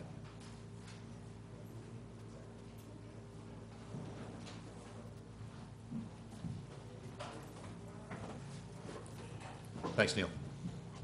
Hi, my name is Jacqueline Vecchio, and I am the owner of 35 Judson Avenue. I have had my home since 1970, and the problem that we are having now is something that I have brought up here several years ago. It's Masters. I am the 5th house in from longer God's little acre. And what I am upset about is that Masters does whatever they want without permits. I emailed everyone on this board. I never got an answer. They put up a shed that was done without a permit. If a homeowner would have done that, they would have been fined, they would have been told to take it down. But Masters does whatever they want. Last night, I wasn't able to be here. They want to put up a weather station of some type. Now, you know, we are a neighborhood. Everyone in the village has had their properties reassessed. We pay a lot of taxes here.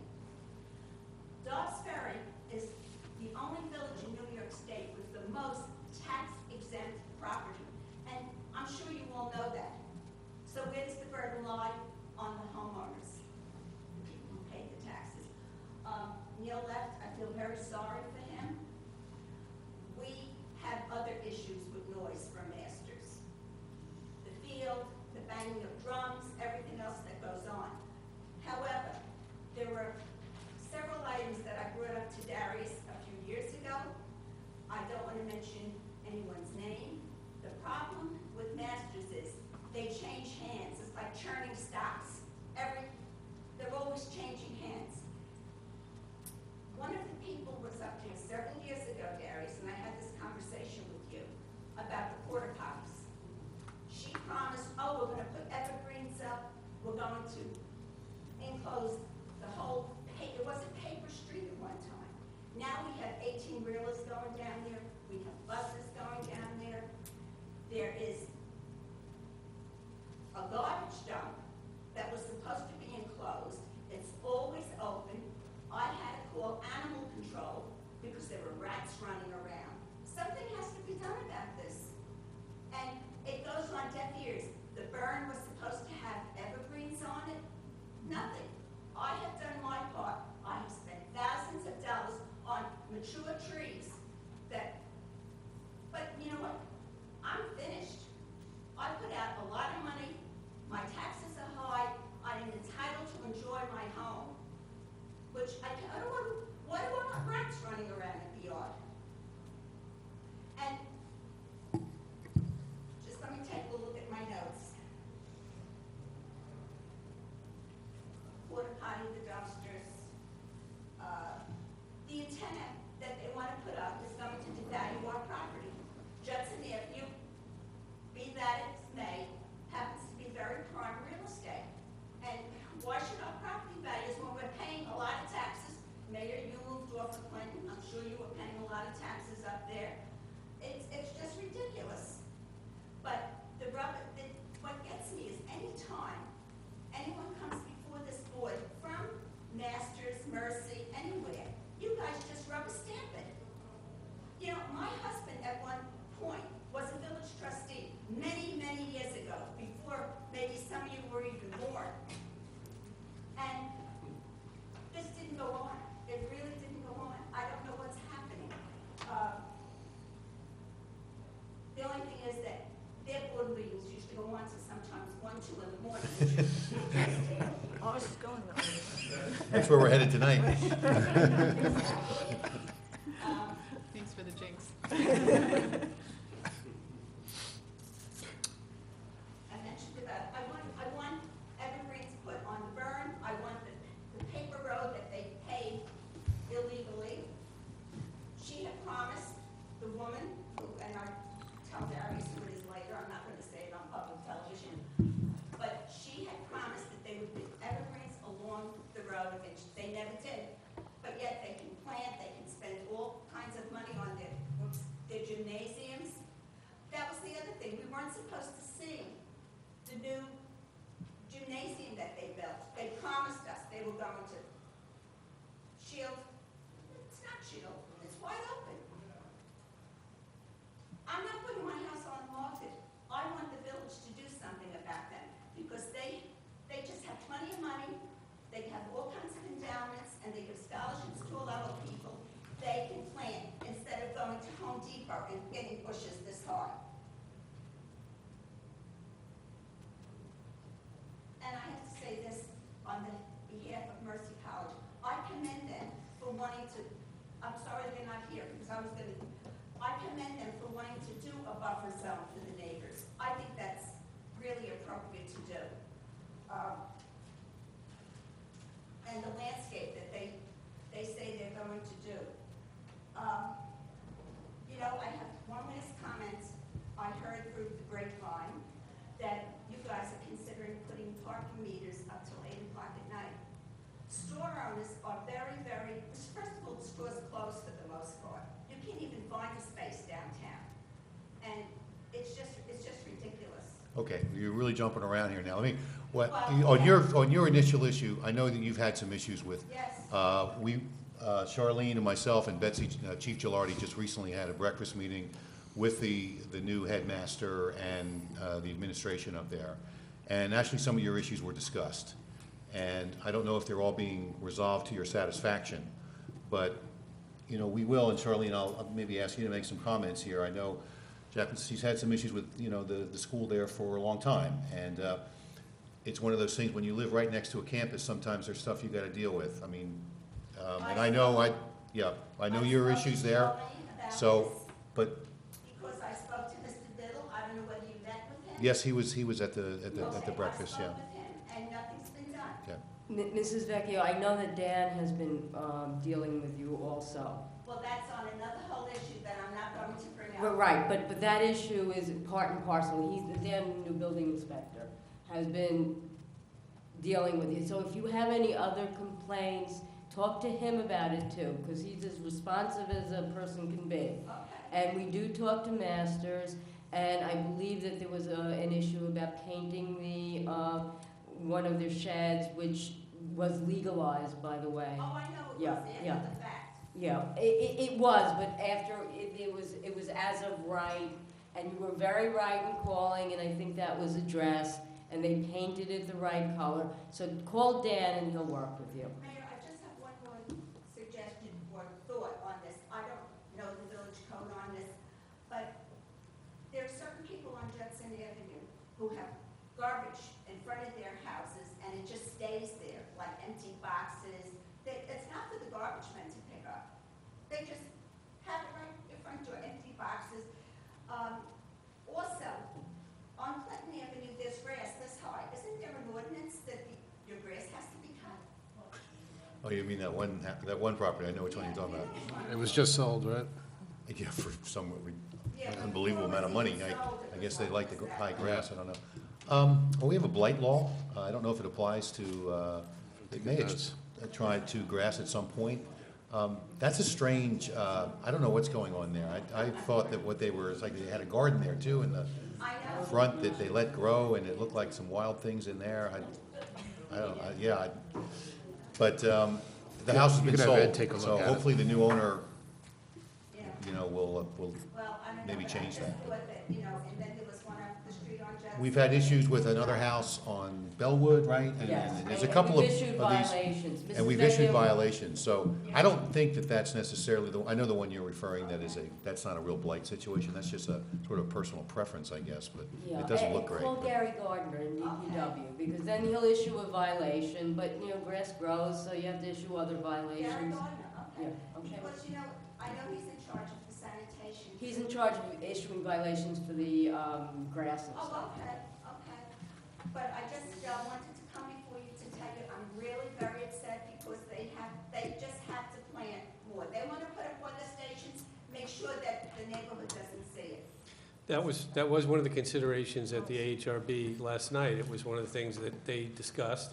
And with that, as with the shed, to the extent that they haven't followed up on something that they've said they were going to do, there's a mechanism in place, as Charlene is saying, through the building inspector, to be able to force them to follow through and do what they said they were going to do. You know, people walk along the berm, they fall off the berm. Not my problem, they're going to sue Masters. I mean, we've seen public urination up there, it's disgusting.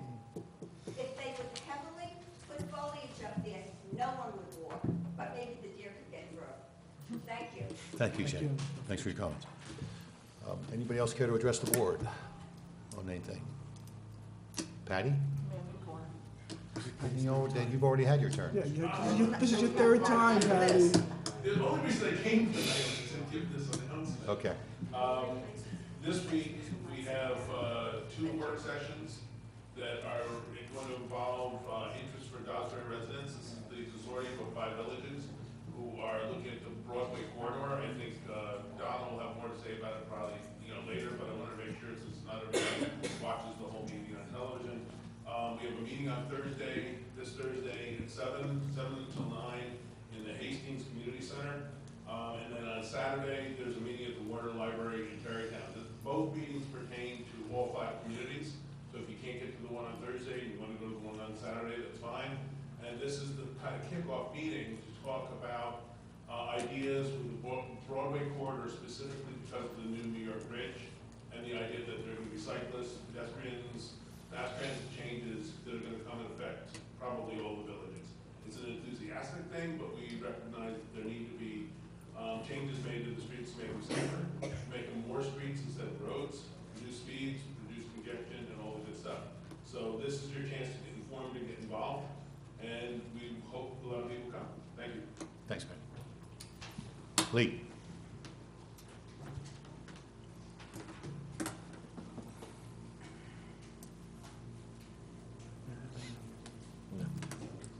Lee Constantino, I would just like to ask, on the Ogden Avenue, they did change the lane widths, and I'd like to know, it's been addressed before, whether or not that the way it is now, will that be permanent?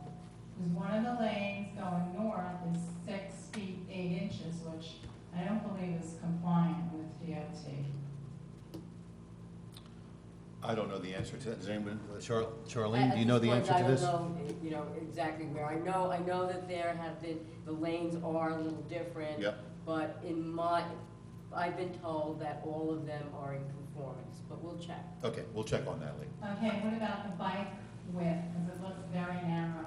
That's not, you're talking about the lane on the east side of the street, right? Yes. If you're That's going- not a bike lane. The bike lane is on the west side of the street, that very, very wide buffer Okay. where there Oh, are cars parked, there's enough room there for cars to park and for bikes to go by.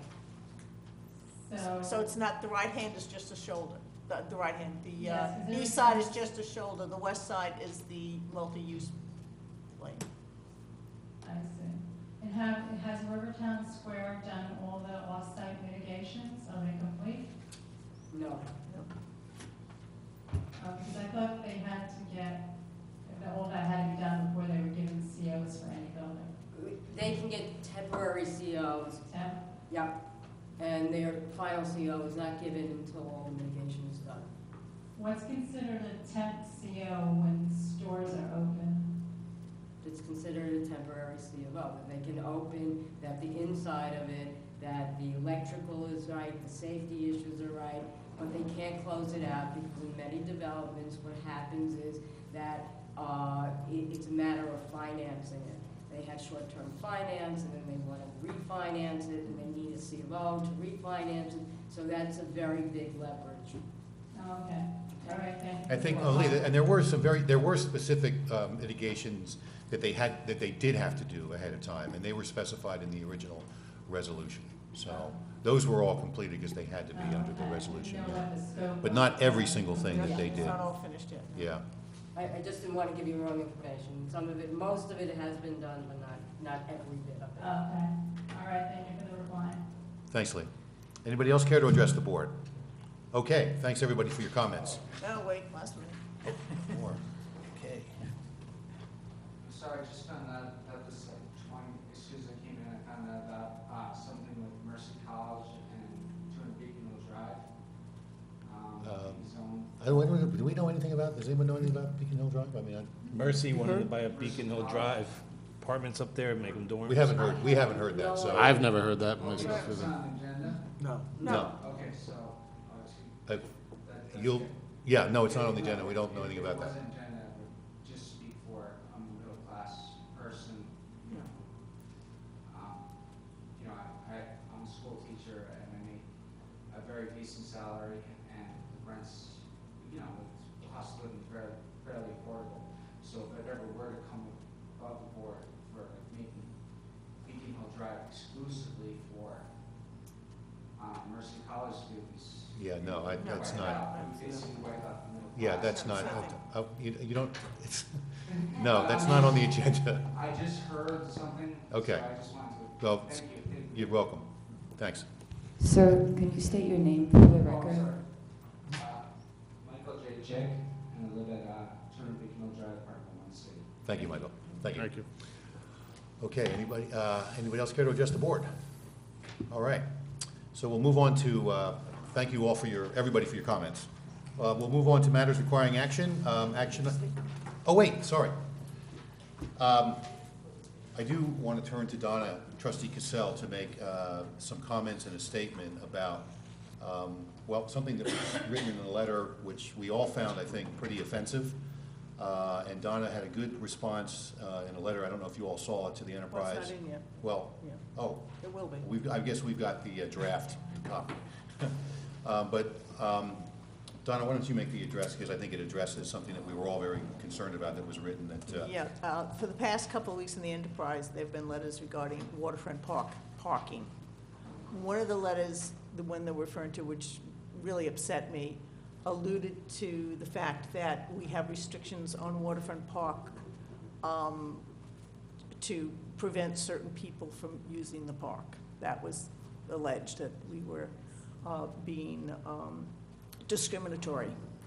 First and foremost, waterfront park is open to everyone 7 days a week. You can come by train, you can park on village streets, and you can walk down there.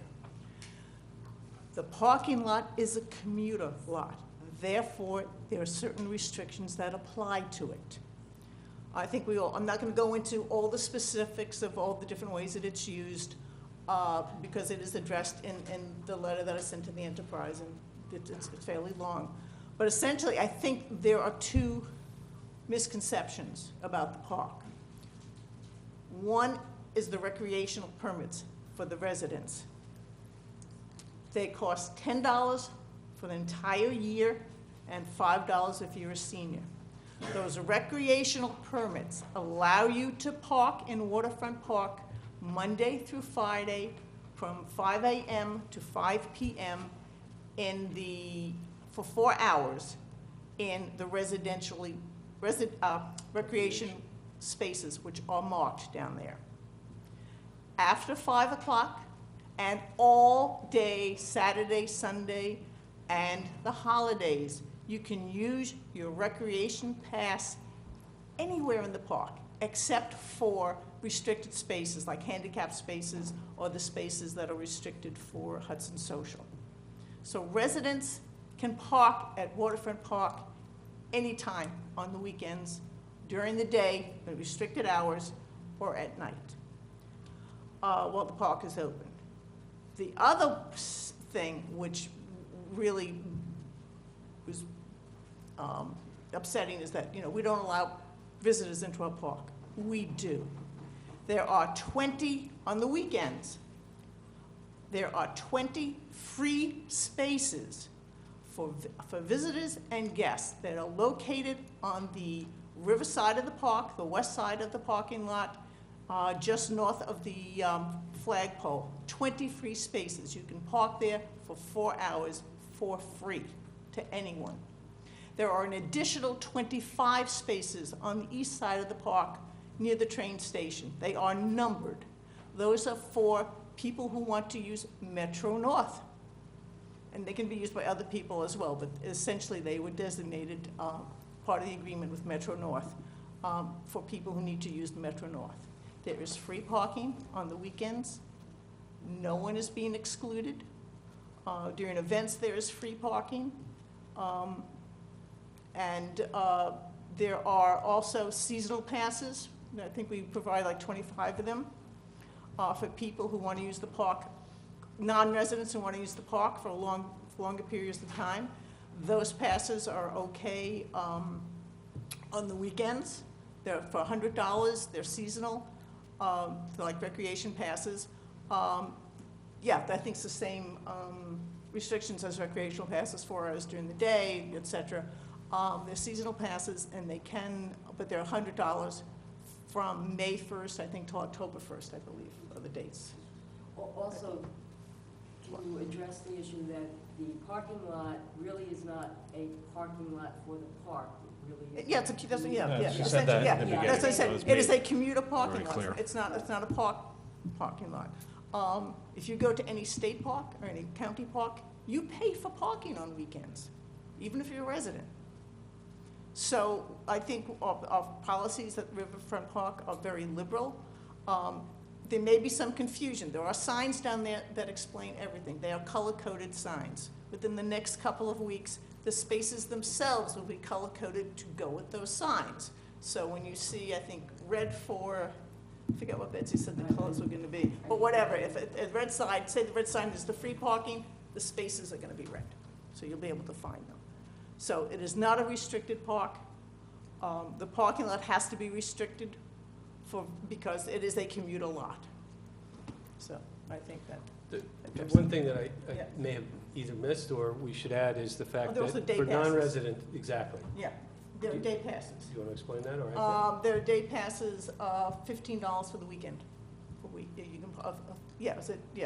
it's $15 for a day So pass. any non-resident can also, for a nominal fee, buy a day pass to be able to Right. park in the park, if they didn't want to use one of the free spaces. Yeah. And that way and also after 5 o'clock at night, for $10, you can buy a day pass for the train station. And the prices that Donna mentioned for the recreation passes and all of these different passes are pretty reasonable, but when you look at it in the aggregate, the number of people who do purchase those, and there are a lot of people who purchase those, it creates a revenue source for the village. And we were just talking about how so much of the village is non-tax-paying entities. We have to look at ways to sustain Dobbs Ferry, and one of those is by having, sources like this that really help the village, and on an individual level, it's not a great burden. And so I think it's an outstanding letter that you'll see in the Enterprise from Trustee Cassell that really addresses the issues. And I think over the years, you'll find different people will say, stop all these outsiders from coming into our park, and then you'll have someone else will say, make the park more welcoming to outsiders, or non-residents, I should say. And I think that we strike a really good balance right now. Thanks for that, Donna, thanks. I would add that in terms of the free parking that's available for non-residents on weekends, that you mentioned those 20 spaces, they're not getting filled up. Yeah, But we and have that's discussed. 4-hour parking for those spaces. I think I mentioned it's 4-hour Yeah, parking for but those if they spaces. were to get filled up, if we were seeing them used, we've actually talked about increasing that, but we wanted to see that happen first, and it hasn't happened yet. Maybe it will, but, so again, just an, example of, we're trying to make it as balanced and as open as possible, and I think we're doing a good job of that, so thanks for that, Donna. Okay, for matters requiring action item number 1, we're not taking any action on IPIC tonight. We had thought that they would be ready to come here tonight, and we might be able to consider some final action. They're not ready to come tonight. Our building department and Ed Manley has been on this issue. For those of you that have been following it, it has to do with some of the lighting that has sort of it's up lighting technically, although it doesn't do what old uplighting sort of used to do in terms of how far up the lights go. And there's been some issues and discussions about the lighting that goes on sort of where the IPIC logo is in that purple color, if you've been there, that you might see. So they have not yet done all the adjustments that they would have liked to have done at this point in time. And we just want to communicate that our building department is on it. We are not going to give any approvals to IPIC tonight. And we will notify residents when this item comes back on our agenda. We expect it will be soon, but we'll notify you ahead of time until such time that IPIC is ready to do this, and we can make a final decision about it. We won't have it on the agenda, but we'll let you know when it's coming back. So we're not making any decisions tonight, and we're certainly not giving any approvals tonight. So action item number 2 is to consider resolutions adopting a home rule request asking the state legislature to adopt Senate Bill S4418A and Assembly Bill A5937-A to amend Chapter 329 of the laws of 2015, amending the vehicle and traffic law relating to the residential parking system in the village of Dobbs Ferry in the county of Westchester in relation to extending the effectiveness thereof. All of that, I think, means to say that the law that we passed, which has been a great benefit to the downtown area in particular, Palisades, et cetera, is that we still need to take action as a board to extend the period of that law. Is that right, or Charlene? Yes, sir. What happened was that we did extend it permanently, but unfortunately, when it went up to the Senate, I believe the Senate doesn't really do it permanently. They do it only in a 3-year or 5-year increment. So therefore, we have to give another home rule so they can pass it. We have to do it very quickly because they're in session, and then they won't be in session in a few days. So it is something that we did on a permanent basis that we're now, because of the Senate policy, we're doing it for a shorter term. That's it. Okay, and we're not in any way modifying Nothing. the law or how it works at all? This is No. just simply, as you explained? Yeah. Okay, any questions about that? Any concerns for the board? Okay. Then on that note, I'll take a motion, and there's really 2 resolutions here that we have to consider. One is asking the state legislator to adopt the Senate bill, and we're asking the same of the Assembly. They have to match. Yeah, okay.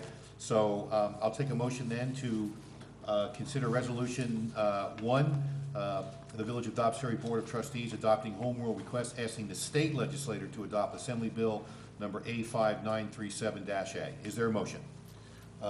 Trustee Rosillo, second. Trustee Cassell, discussion, all in favor? And that passes with 7 ayes. And I'll also take a motion to consider a resolution of the Village of Dobbs-Ferry Board of Trustees adopting a home rule request, asking the state legislator to adopt Senate Bill number S4418-A. Is there a motion? Trustee Sullivan, second. Trustee Taylor, all in favor? That passes with 7 ayes. Thank you. Action item number 3 is to consider motion to approve audit number 1 and 2 for June 2017 as recommended by the village treasurer. Jeff, you okay with this? Any questions or concerns from the board? If not, I'll take a motion to consider approving audit number 1 and audit number 2 for June 2017 as recommended by the village treasurer. Is there a motion? Trustee Rosillo, second. Trustee Taylor, discussion, all in favor? That passes with 7 ayes. Action item number 4 is to consider a motion to award the bid for concrete curbing, concrete sidewalk, and blacktop repair to the lowest bidder, Pat Paving Incorporated, as recommended by DPW General Foreman Gary Gardner. This is something I think goes out each year. These are, right? Yeah, and actually the blacktop is usually done with, and it's still going to be done as a coordinated village, Rivertown Village issue. However, we need blacktop for emergency basis, and that's what. So this is the work that, like you said, it's been done. It's emergency work. It's stuff that comes up with that we, know happens during the year. This is not a new project that we're doing or a new road that we're paving. We do that differently under We do that under sharing drawing services with the other villages. But exactly. so, anybody have any questions or issues on this? Okay, if not, and we do have that memorandum from Gary Gardner, General Foreman of DPW, making this recommendation to approve this award. So I'll take a motion then to award the bid for concrete curbing, concrete sidewalk, and blacktop repair to the lowest bidder, Pat Paving, as recommended by DPW General Foreman Gary Gardner, and as outlined and recommended by Village Administrator as well. Is there a motion? Trustee Golio, second. Trustee Corrales, discussion. All in favor? That passes with 7 ayes. Action item number 5 is consider a motion to award the bid for equipment rental and labor rates to the lowest bidder, Tom Bucci Excavating Incorporated, as recommended by DPW General Foreman Gary Gardner. I think this is along the same lines. Absolutely. Instead of blacktop and curbs, it's equipment. It's equipment because sometimes we need a backhoe, and rather than buy it, we just rent it. Any questions or concerns from the board? If not, then I'll take a motion to consider award the bid, the equipment rental and labor rates to Tom Bucci as recommended by DPW General Foreman Gary Gardner and the Village Administrator. Is there a motion? Trustee Golio, second. Trustee Corrales, discussion, all in favor? That passes with 7 ayes. Action item number 6 is to consider motion to approve a step salary increase for Ms. Jennifer Dorman, effective June 1, 2017, as recommended by DPW General Foreman Gary Gardner. And I would ask also, I think at this time it's appropriate, as the village administrator and sort of, you're the one managing the folks, we need to hear from you too. On a scale of 1 to 10, Mayor, I recommend this at about a 200. Jennifer has been absolutely wonderful in so many ways. and always she takes on more than that's in her job title on a consistent basis. And truthfully, I know that each and every one of you know that. Oh, yeah. And if we don't give it to her, the TV will go blind. Thank you, Jennifer. Thank you. Okay, well, let's get there first. Thank you, Charlene. And then I'll take a motion to approve a step salary increase for Ms. Jennifer Dorman as recommended by General Foreman DPW Gary Gardner and Village Administrator Charlene Delicato. This would be effective June 1st, 2017. Is there a motion? Trustee Cassell. Second, Trustee Taylor. Discussion, all in favor? And that passes with 7 ayes. Congratulations, Jennifer. Hello? Thank you. Yeah, she does great work. And our second to last item is to consider a request from Ms. Chrisanne Bayer to have a block party on Ogden Place. The best block party in the village. Yes, that's yours. Saturday, June 24th, 2017, from 2 p.m. to 10 p.m. Is there a motion to approve this request for the Ogden Place block party? You have to recuse yourself. All right, that's right, I do. Trustee Taylor, don't worry, there'll be plenty of support on this one. Second, Trustee Sullivan, all in favor? That's great. Have a great time at that. And let's see, the final one we added at the very beginning is to consider a resolution establishing standard work days for titles and reporting the officials to the New York State and local retirement system. This is an administrative action I think we need to take. Is there anything else you want to tell us about this? No, this is something that is done. I mean, actually, Liz brought it to our attention. This has to be done for the elected officials who are in the retirement system. Judge Grant is in the retirement system, therefore he has to report times, and that's, you have to authorize that. Okay. Any questions or issues on that from the board? Then I'll take a motion for a resolution to establish the standard work days for titles and reporting the officials to the New York State and local retirement system as presented. Is there a motion? Trustee Golio, second. Trustee Cassell, discussion. All in favor? That passes with 7 ayes. Okay, great. Thanks, everybody. That brings us to the minutes. This is the regular meeting, for the regular meeting of the Board of Trustees for May 23, 2017. Anybody have any issues with those? I looked through them. They looked okay. Yeah, I do. Okay. It has me as being absent, when I see I voted, and I think I was there. So. First page, absent excused, trustee Vincent Rosillo. I don't know if Darius was there. Yeah, I missed the meeting before that, Right. I think. I think I was there too. But you're listed as there for the rest of the votes, just not for the opening. Yeah, then I even voted in the, Yeah. Late? It says aye, but I was late. yeah, trustee You were Taylor there. was there. That was from the meeting before. Right. Okay, so we need to make that change? Liz, you note that? a different one. Any other? Both Vinnie and Darius were there. I'm sure Liz will check the minutes. Oh, I see what you're saying. It's in the first paragraph. Right. Yeah. Okay, so note that needs to be changed. Anything else? Okay, I'll take a motion to adopt the minutes for the regular meeting of the Board of Trustees for May 23, 2017, as amended. Is there a motion? Trustee Corrales, second. Trustee Golio. Discussion. All in favor? And that passes with 7 ayes.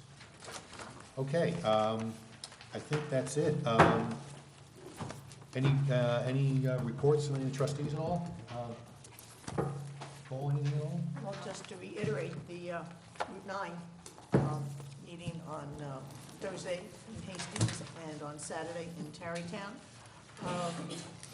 It's based on community input.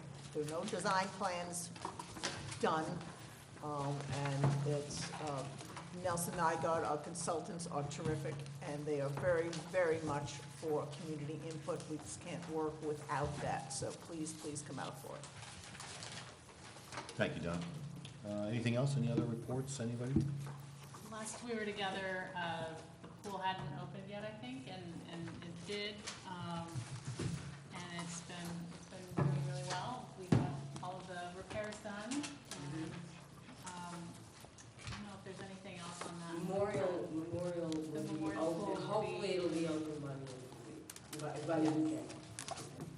there was just a delay with some of the administrative tasks related to it in terms of what the state was asking for, but it's ready to go, so that'll be good. And then, as I say every meeting, please sign up for the recreation newsletter, because that's the best way for you to hear about all the wonderful new programs that our recreation department has created, and the superintendent, Kendra Garrison, has added a lot of new programs this year for kids that weren't there in past years, and it's great. Things like fencing and all different activities that are also happening at the schools. It's really just wonderful to see so many new things. So to hear about it, definitely sign up for the newsletter, and you can do that through the duxbury.com site and go to the recreation section. I just want to add to that, on Friday from 6 to 8, they're having an ice cream social and pool party in Pool Yes. Park, which is a great change from where it used to be, so the kids can enjoy the pool, for Yeah. free. So that's That's really from great. And she also, 6 o'clock to to 8. and I think Kendra also added a swim team this summer, which I think is really exciting for the Oh, kids yeah. too. So if anybody didn't hear about it, they should go on to the website and look at it. It's all the information is on there. Thanks, Nicole. Larry, anything? Nope. Good. Donna's good. Vinnie's good. I just You have good? one quick thing for the Youth Service Council. 2 kids this year are going to a seminar that's going to be held during the summer at Bryan College. I think this is the first year that 2 kids have volunteered to go. YSC is going to do a scholarship so they could spend a couple of days at this seminar in Pennsylvania, so they can learn about drug abuse and how to combat it among teenagers, and they're going to bring back what they learned. I think, Darius, you've worked on that, and everything's good to go on that, right? Yeah, I'm excited to Lisa tomorrow. Okay, great. All right, thanks, Vinnie. Yeah, just, on a different note, Dousbury lost another longtime resident on June 2nd, John Scaparrotti. If anybody remembers Scappy's Bowling Alley, he was part of that family that ran that for many years. Still has a lot of family in the area, if you ever go down Scappy's Deli. Chris can attest to that. But it'd be nice if we could close the meeting in his name. Thanks for that, Vic. Well, great, good meeting tonight. Great action taken on the historical districts. Good work, everybody. Annalisa, great work on that. And we've said a lot about that, but that was a big, big step for Dobbsbury tonight. Heard a lot of comments from residents, which are good. We will follow up on that Mercy College stuff, very much so. And I think that's it. We've come to the end here. Happy birthday, Scotty, if you're watching. And we will, in fact, close this meeting tonight in memory of John Scaparrotti. Meeting's adjourned.